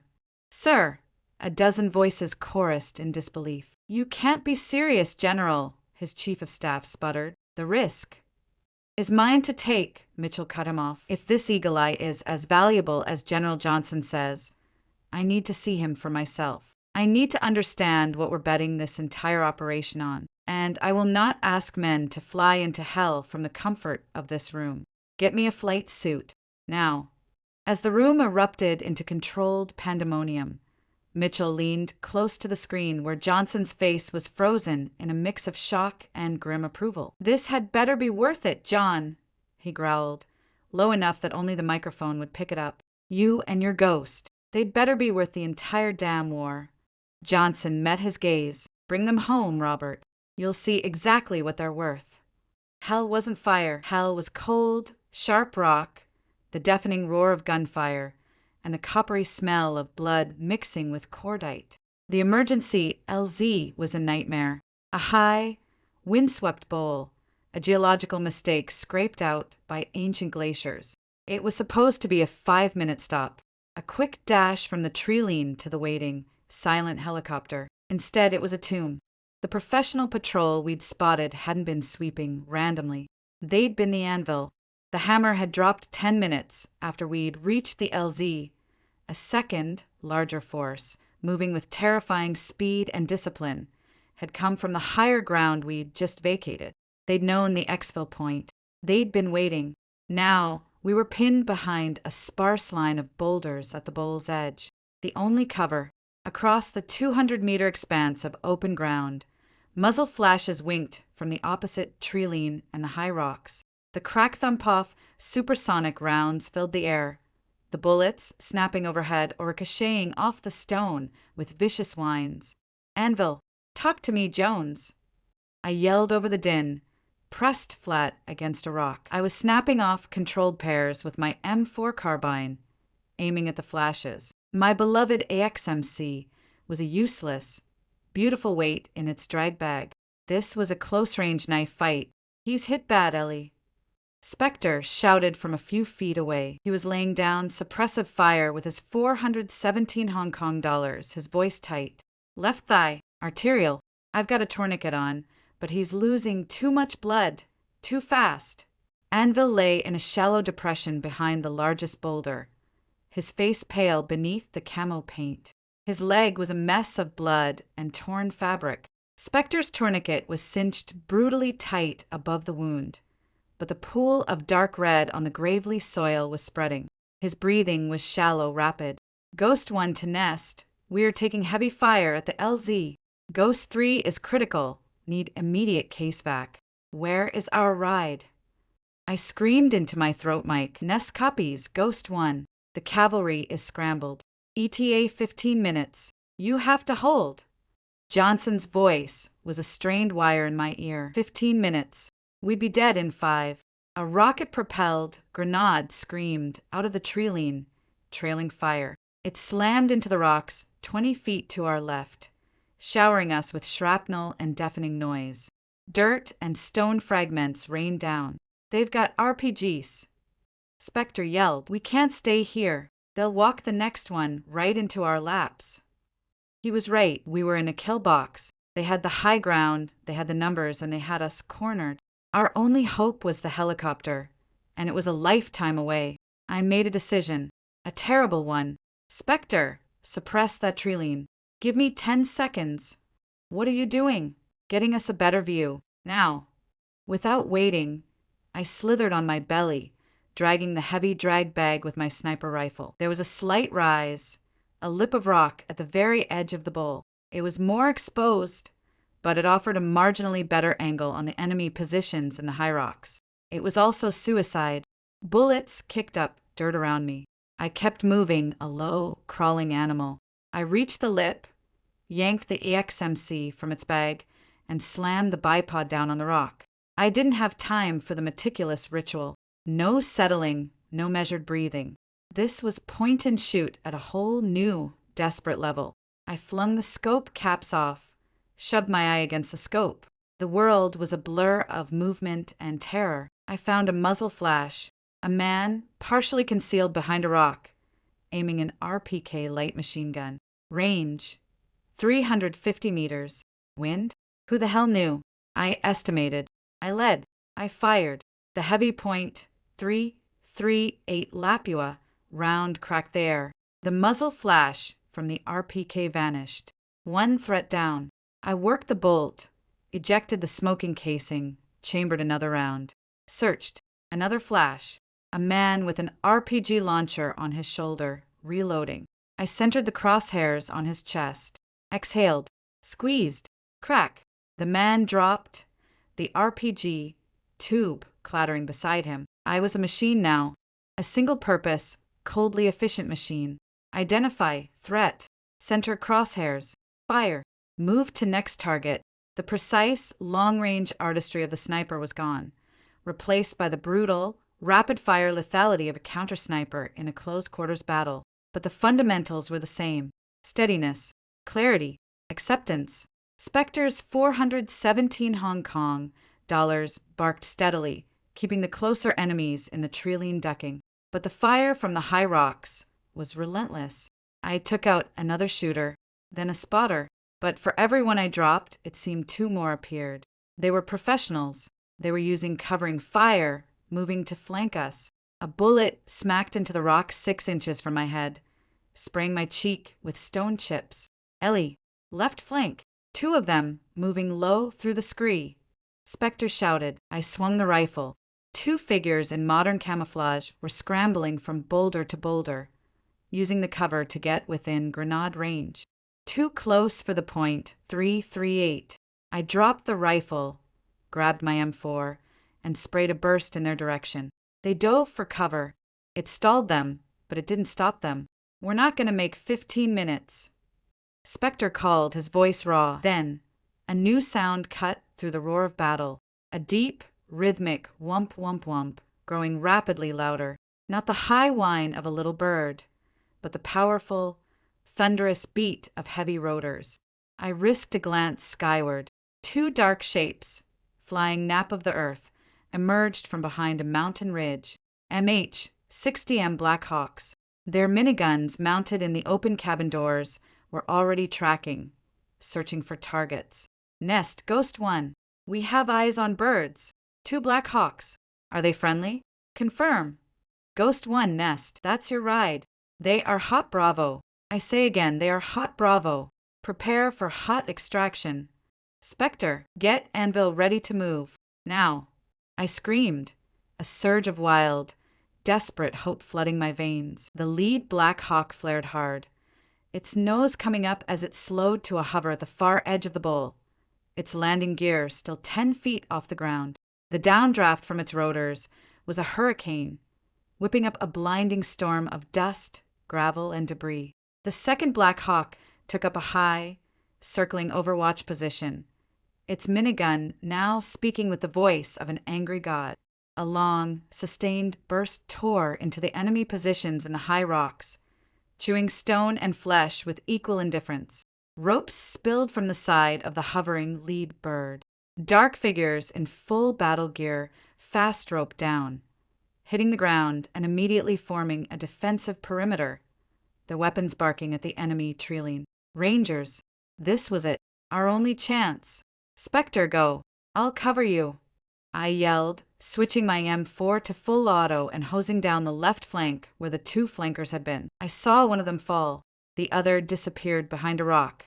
Spectre didn't hesitate. He slung his rifle, grabbed the back of Anvil's harness with one Herculean hand, and began to drag the big man, who was barely conscious, towards the hovering helicopter. It was a slow, agonizing crawl through the hail of dust and bullets. I provided covering fire, shooting at anything that moved. A ranger ran up to me, his face obscured by goggles and a helmet. You eagle eye, he yelled over the rotor wash and gunfire. Yes, we're here for you. Let's move. Get my spotter and the wounded man on that bird, now. I ordered, the authority in my voice surprising even me. The ranger nodded, yelled into his mic, and two of his teammates broke from the perimeter to assist Spectre with Anvil's dead weight. They reached the ropes, hooked Anvil into a special rescue harness, and with a signal, he was winched up into the belly of the Black Hawk. Spectre, go! I shouted. He gave me a look, then grabbed a rope and ascended with the speed of a monkey. I was alone now, with the Ranger fire team holding a shrinking perimeter against the still constant enemy fire. The enemy knew their prize was slipping away, and they were getting bolder. Ma'am, we have to go, the Ranger next to me yelled. Bird can't hold here. I took one last look at my position at the discarded drag bag. My rifle. My beautiful, perfect rifle. It was just a tool. A replaceable tool. But it was Meitel, the one I'd made the impossible shot with. The one that had been my voice in the silence. Go. I'm right behind you, I said to the Ranger. As he turned to sprint for the ropes, I made a dive for the drag bag. My fingers closed around the strap, just as a searing hot pain ripped across the back of my right calf. I cried out, stumbling, my leg buckling. I'd been shot. Sniper! Someone yelled. Hands grabbed me under my arms, hauling me up. It was two rangers, half carrying, half dragging me towards the helicopter. Bullets kicked at the dirt around our feet. We reached the ropes. They clipped me into a harness, my legs screaming in agony, a warm, wet stain spreading down my pants. Go, go, go, a voice yelled. I was yanked skyward, the world spinning. I saw the rocky ground fall away, saw the muzzle flashes from the tree growing smaller, saw the second Black Hawk unleashing another torrent of minigun fire to cover our ascent. Then I was tumbled into the dark, noisy interior of the helicopter. Strong hands pulled me in. The floor was slick with hydraulic fluid and blood. Anvil's blood. He was laid out in the center, a ranger medic already working on him, cutting away his pants, applying pressure packs. Spectre was there, his face grim, holding in 4 bag aloft. The roar of the engines was deafening. The bird banked sharply, throwing me against the bulkhead, and then we were racing low and fast away from the kill box. I lay on the vibrating metal floor, gasping, my leg on fire. Around me, the rangers were checking gear, securing the cabin, and then a figure in a flight suit without a helmet crouched down in front of me. The interior lights of the cabin illuminated a face I knew better than my own. A face etched with command, with worry, and now with utter, incomprehensible shock. General Robert Iron Rain Mitchell stared at me, his eyes wide, his mouth slightly agape. He looked from my bloodied leg to my dirt and sweat-streaked face, to the drag bag with the long, distinctive shape of a sniper rifle that I still clutched in a death grip. The world seemed to slow. The roar of the engines faded to a dull roar. His lips moved, forming words I couldn't hear over the noise, but I could read them on his face in the stunned, disbelieving horror in his eyes. You! Time fractured inside the shuddering steel belly of the Black Hawk. The roaring engines, the shriek of the wind through the open cabin door, the medic's urgent shouts over Anvil's still form. It all compressed into a singular, suffocating moment, centered on my father's face. The shock in his eyes wasn't just surprise. It was a foundational crack, a silent, internal earthquake that shattered the entire landscape of his understanding. He stared uncomprehending, as if I were a ghost, a hallucination born of stress and rotor wash. His lips moved again, soundless. Then his training, his ingrained command persona, overrode the cataclysm. The shock hardened into a different, more familiar fury, a hot, bewildered anger. He leaned closer, his mouth near my ear, and his voice cut through the din, not with concern, but with pure, unadulterated outrage. What in God's name are you doing here? It was the same question, the same infuriating, dismissive question. Only now the context was a blood-smeared special operations helicopter fleeing a hot LZ, not a polished Pentagon briefing room. Rage, cold and sharp, sliced through the pain in my leg. I pushed myself up on my elbows, wincing. My job, General. I spat back, the title weapon. Your job, he hissed, his gaze sweeping over my filthy combat gear, the tactical vest, the blood-soaked pant leg. Is this some insane field exercise for your logistics unit? Did you stow away on this bird? The words were ludicrous, even to him, but they were the only ones his reality could currently produce. Before I could form a scathing retort, Spectre intervened. He'd been watching, his face a mask of exhaustion and protective fury. With all due respect, sir, he said, the honorific dripping with contempt. She was doing the job that just saved all our asses. She was covering our exfil while you were still in the air. Mitchell's head snapped toward Spectre as if seeing him for the first time. And who the hell are you? Master Sergeant Kalen Vance. Ghost 2. Spectre didn't blink. Her spotter. Ghost? Mitchell's eyes darted between us, the call signs landing like body blows. His face, pale beneath the cabin's red lights, underwent a terrifying transformation. The anger bled away, replaced by a dawning, horrifying comprehension. His eyes locked back on me, and this time they weren't looking at his disappointing daughter. They were looking at a soldier who'd just been pulled from a black ops nightmare. Ghost 1.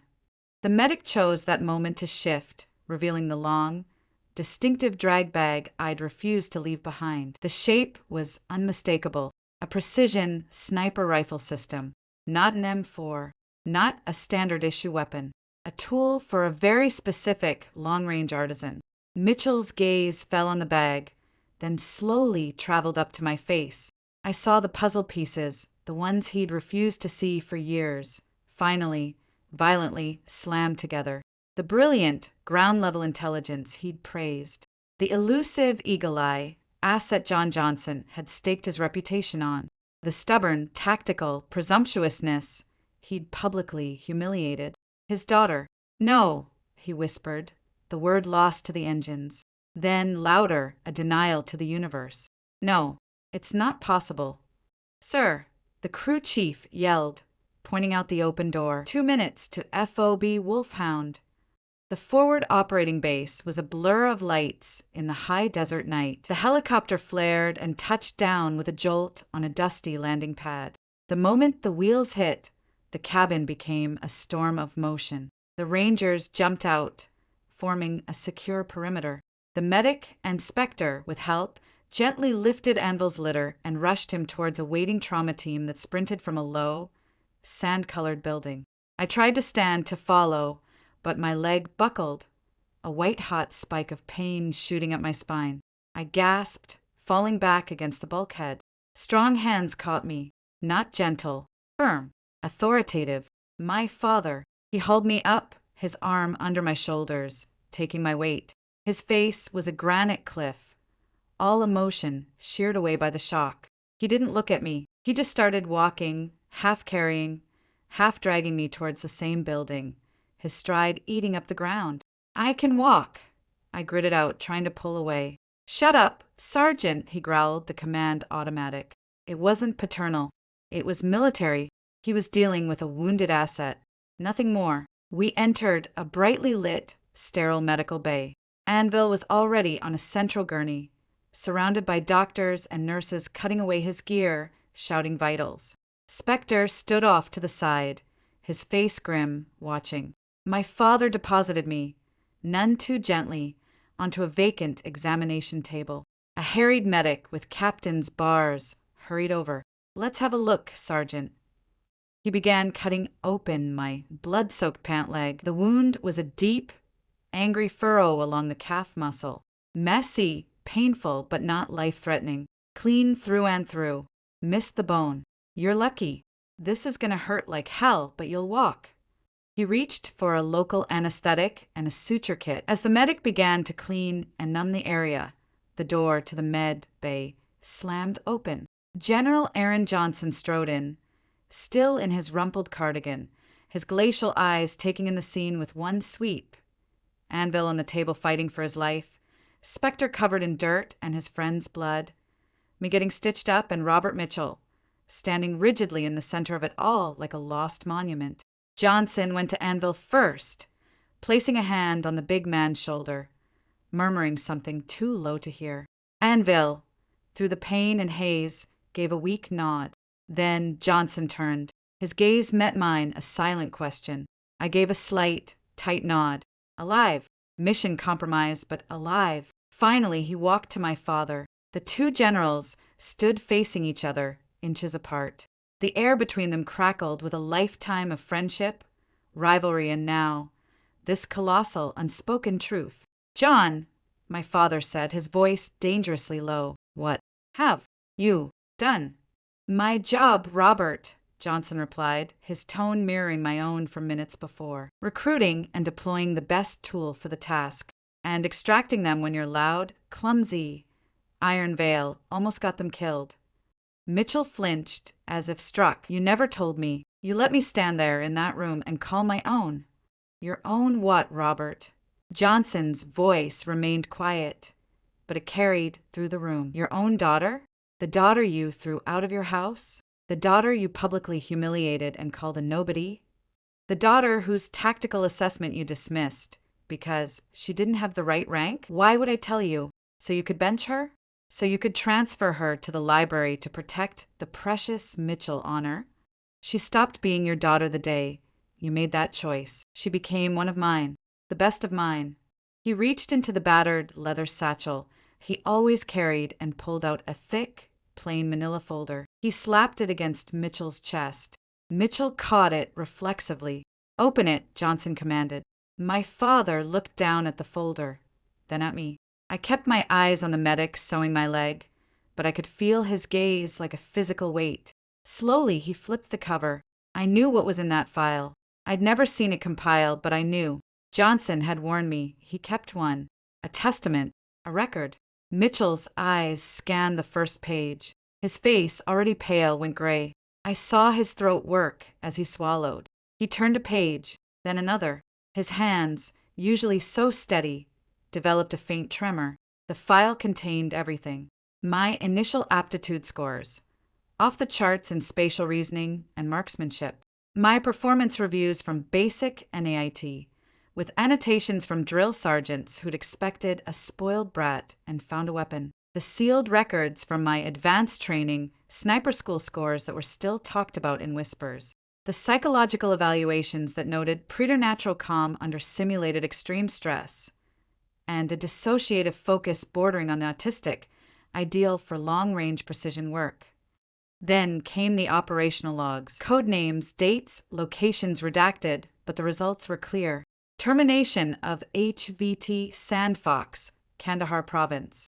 Range, 1,812 meters. Wind, 18 knots gusting. Confirmed kill. Disruption of IED cell, Mosul. Via long-range interdiction of bomb maker. Range, 1,540 meters. Hostage scenario neutralized, page after page. A clinical, cold-blooded chronicle of a perfect, deadly instrument. And on the last page, a single sheet, signed by the Secretary of Defense and the Chairman of the Joint Chiefs. It was an authorization, a designation. Operator, Mitchell, Alexander C. Call sign, Eagle Eye 101.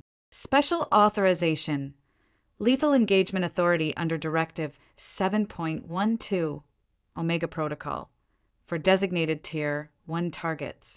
Authority vested in operator discretion based on real-time field assessment. Mitchell's finger traced the call sign. Eagle Eye 101, the legend, the ghost, the solution he'd been demanding, and the nobody he'd been deriding were the same person. He closed the folder, his knuckles white. He looked at Johnson, and for the first time in my life, I saw something like defeat in my father's eyes. Not surrender, but the utter collapse of a fundamental truth. "All this time," he asked, his voice ragged. "All this time," Johnson confirmed. "While you were planning your battalion-sized invasions, she was solving problems with a single bullet. While you were worried about the Mitchell name, she was building a legend that doesn't need one. The most decorated sniper in the modern era, and her own father has no idea she's even in the fight." The medic finished the last stitch on my leg, applied a dressing, and taped it down. "You're done, Sergeant. Stay off it for a day. You'll be sore as hell." He moved away to check on Anvil. The local anesthetic was a cold numbness. I swung my legs off the table, testing my weight.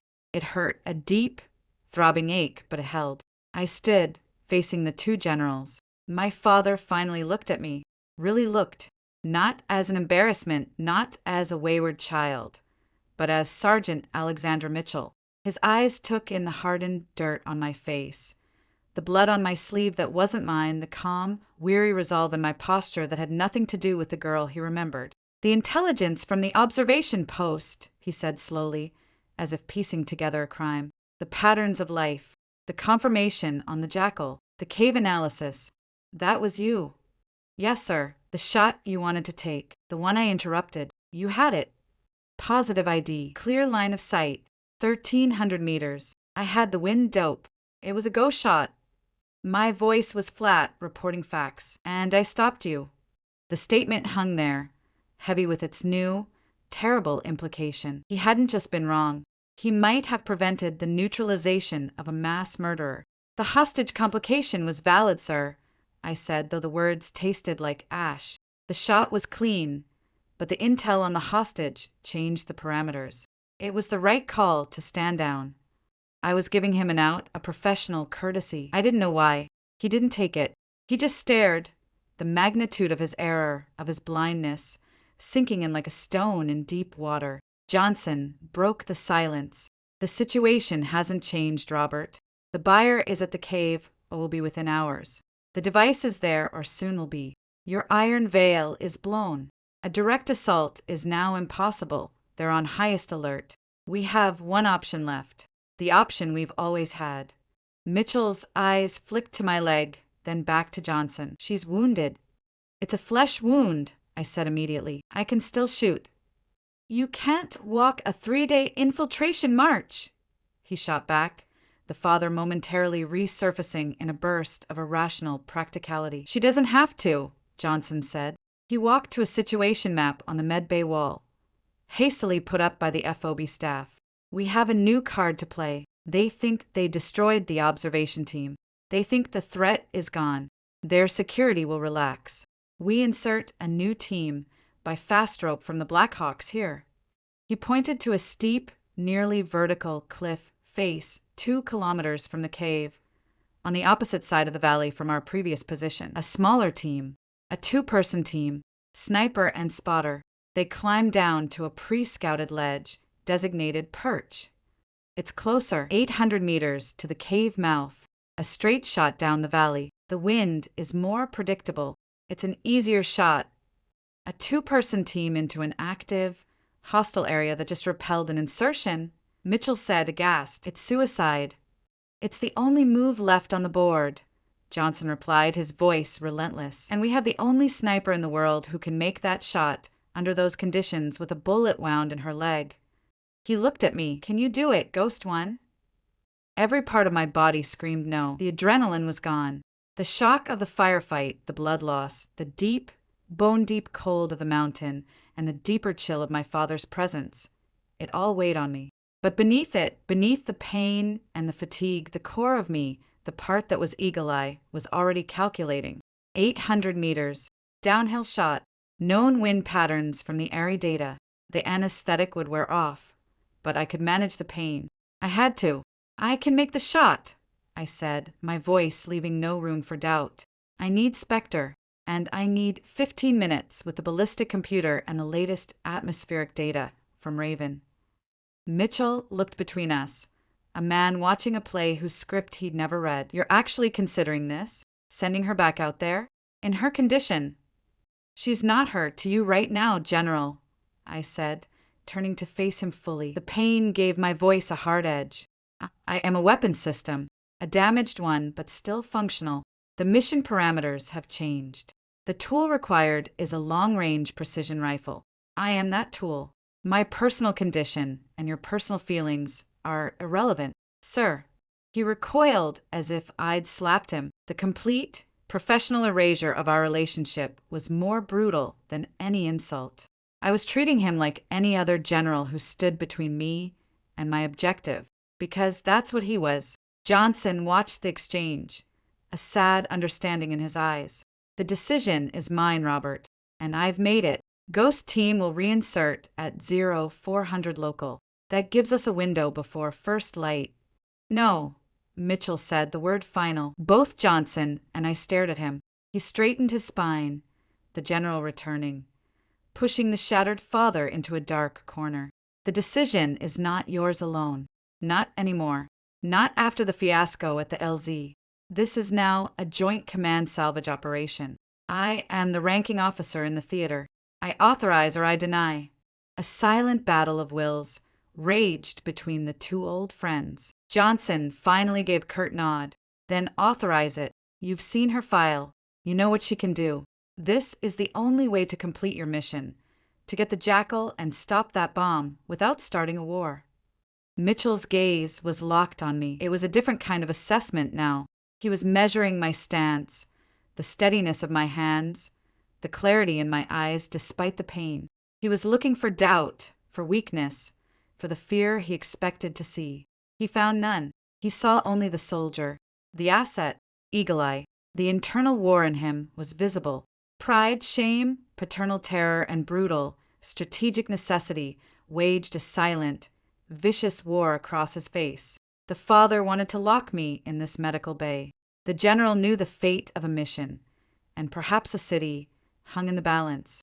The general won. He let out a long, slow breath, the sound of a man stepping off a cliff.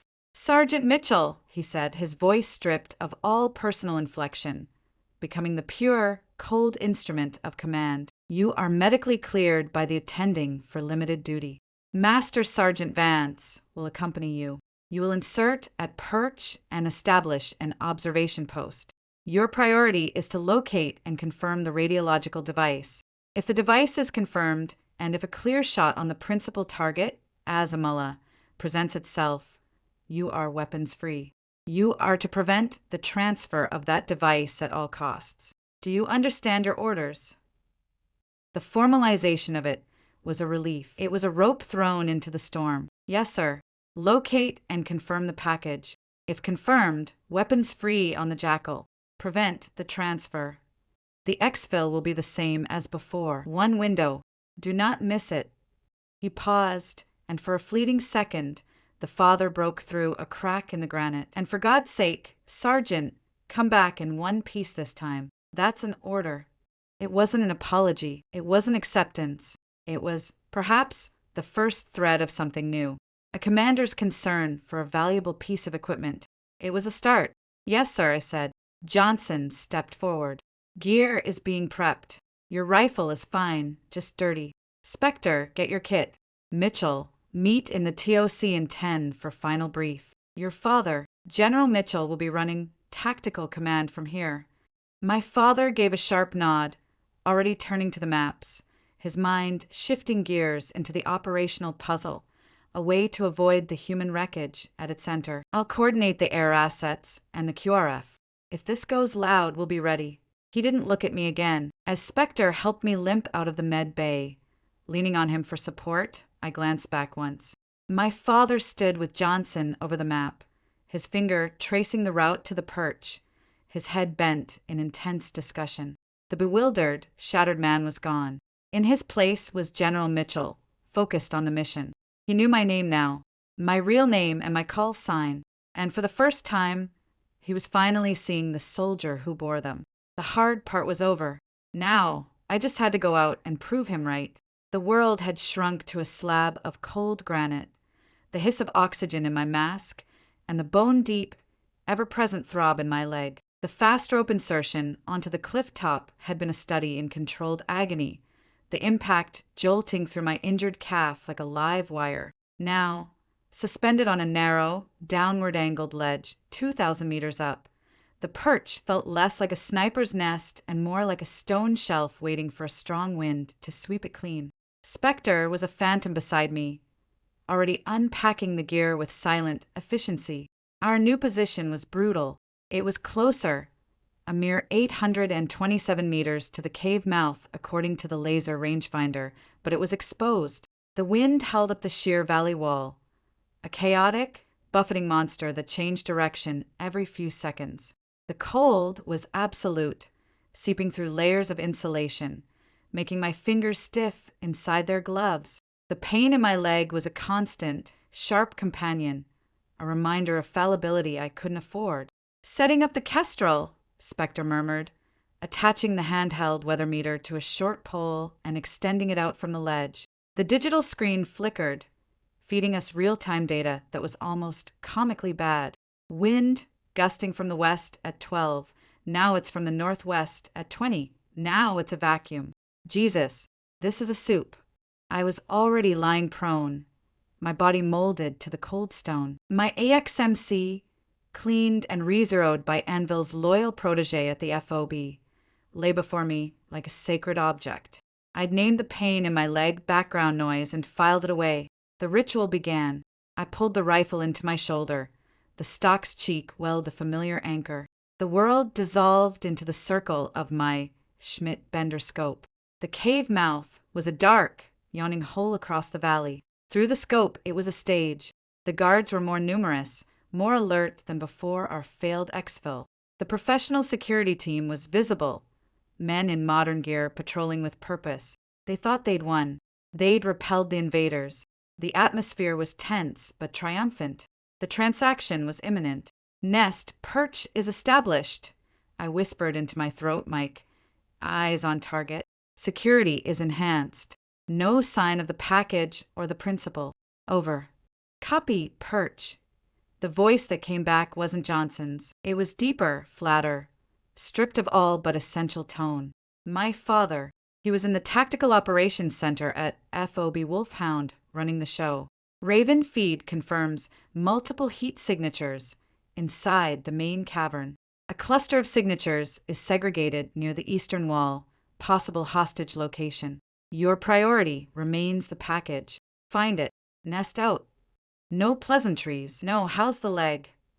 Just mission. It was what I needed. It was what I'd always wanted from him. I realized with a jolt. Not praise, not protection.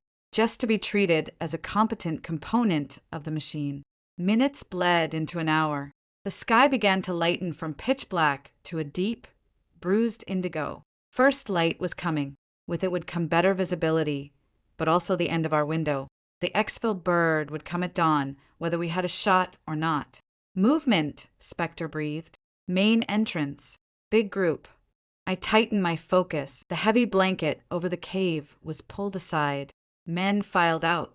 Guards first, taking positions, scanning the valley with renewed vigilance. Then, two figures carrying a long, heavy-looking metal case between them. It was shielded, lead-lined from the look of it, with prominent hazard stencils. Even from this distance, the way they moved, slow, careful, with a terrified respect, spoke volumes. Spectre, you seeing Case Alpha? I see it. That's it. That's the package. His voice was taut, confirming. Yeah, I've got a Russian RPN, 2 survey meter on the guy following them.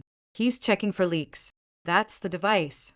My heart hammered against my ribs. Found it. Nest Perch. Package is confirmed.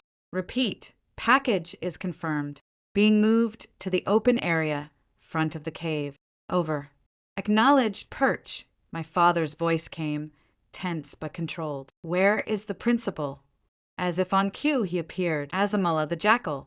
He strode out, dressed in a crisp shower camise under a tactical vest, a proud, cruel smile on his face. He walked directly to the metal case, placing a proprietorial hand on it.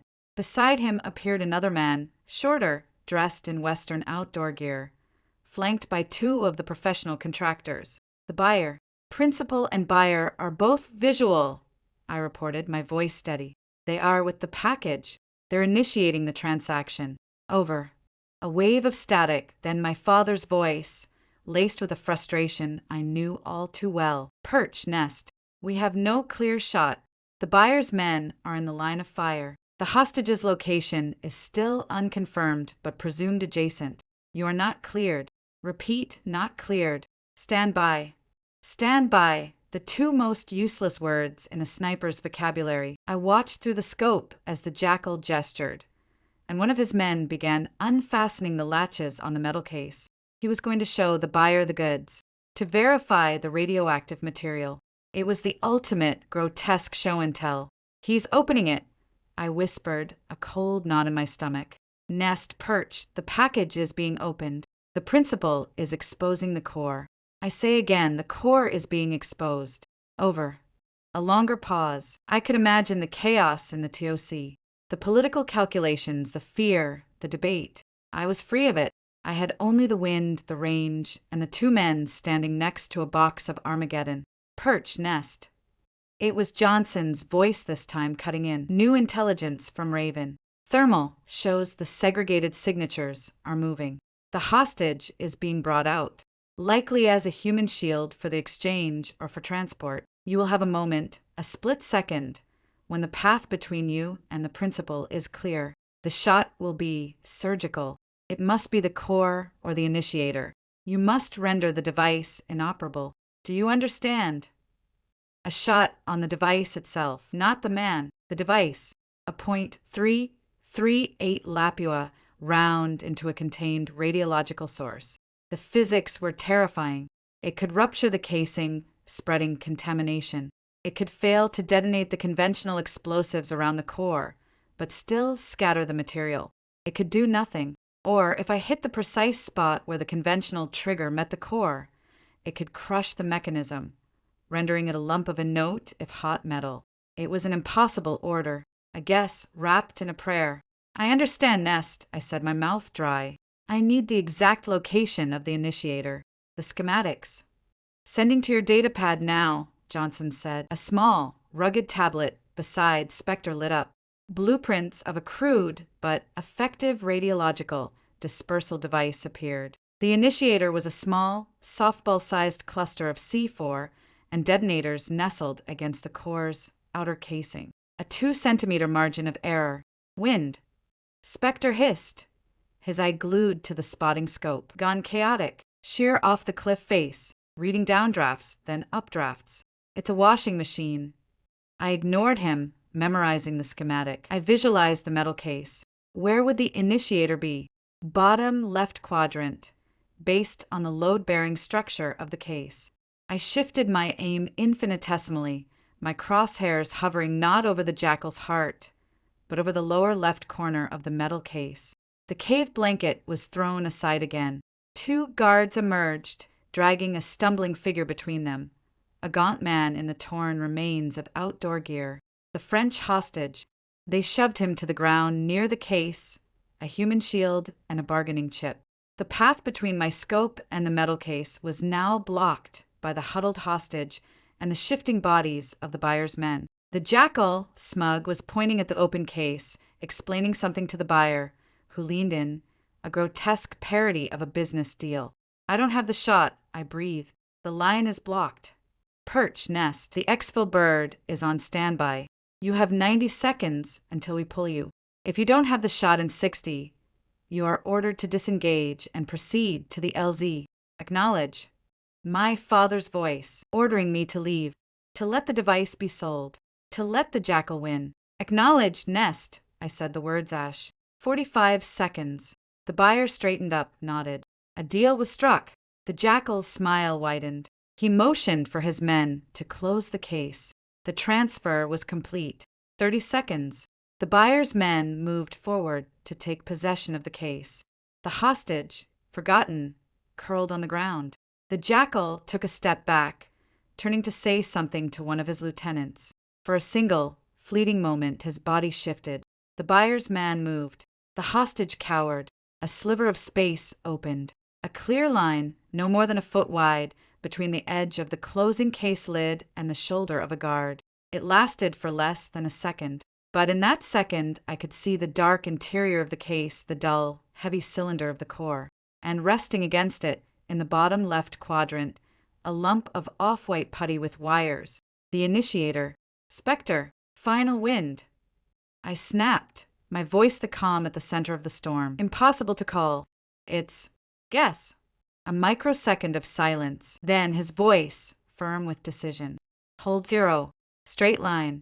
The downdraft and updraft are canceling. For the second. Now or never, Ellie. My world ceased to exist. There was no pain, no father, no past, no future. There was only the rifle, an extension of my will. The crosshairs, a floating point of absolute focus. The initiator, a tiny, impossible target 827 meters away, glimpsed through a keyhole of chaos. I inhaled, the scent of cold stone and oil. I exhaled halfway.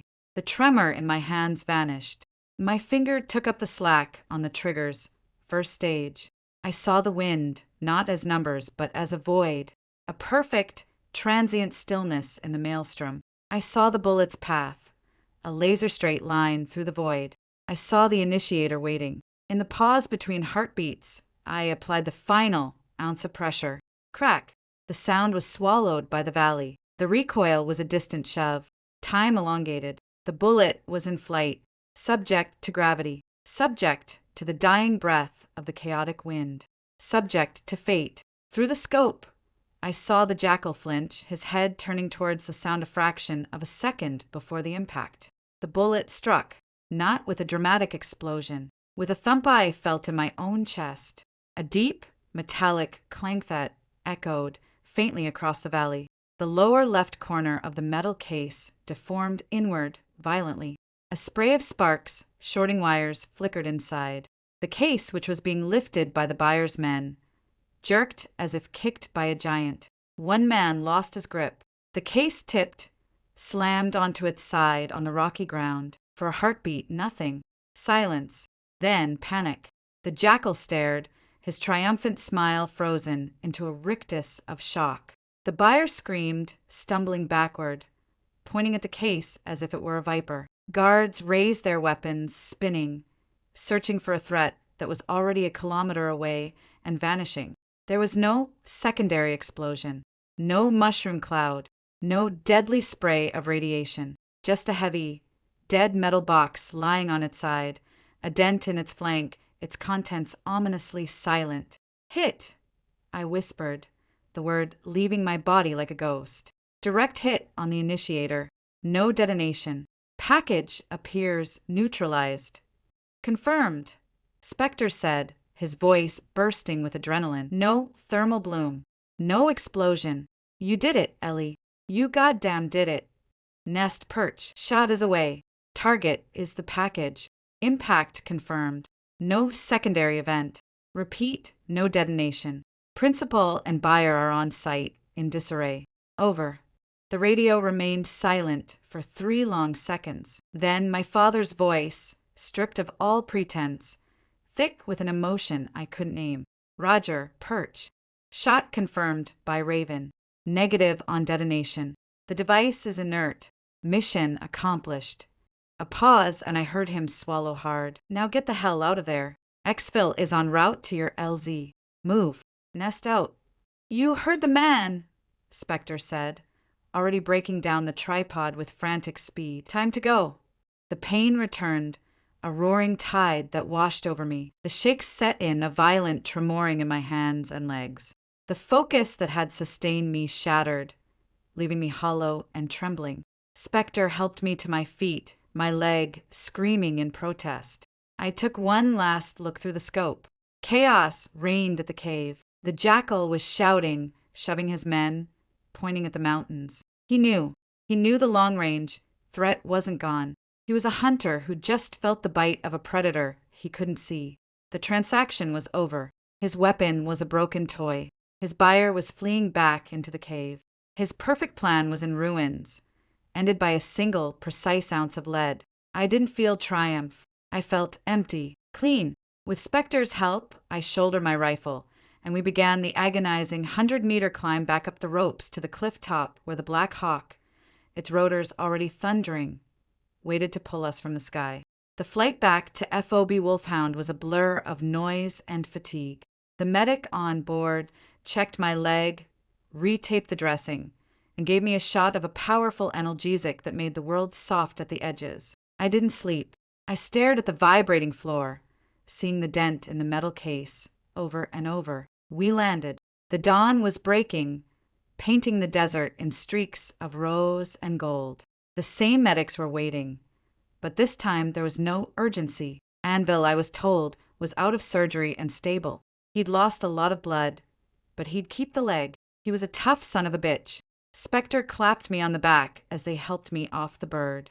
Told you could make the shot, he said, his grin exhausted but real. Then he was gone, drawn away by the debriefing officers. I stood on the tarmac, leaning on a crutch they'd shoved into my hand, feeling strangely untethered. The mission was over. The high-wire tension that had been my reality for days was gone. What was left? Sergeant Mitchell. I turned. He stood a few yards away, still in his flight suit, looking older than I'd ever seen him. The dawn light etched deep lines around his eyes. General Robert Mitchell, my father. He held 2 steaming paper cups of coffee. He walked over, slowly, and held one out to me. I took it. The heat was scalding through the paper. Sir.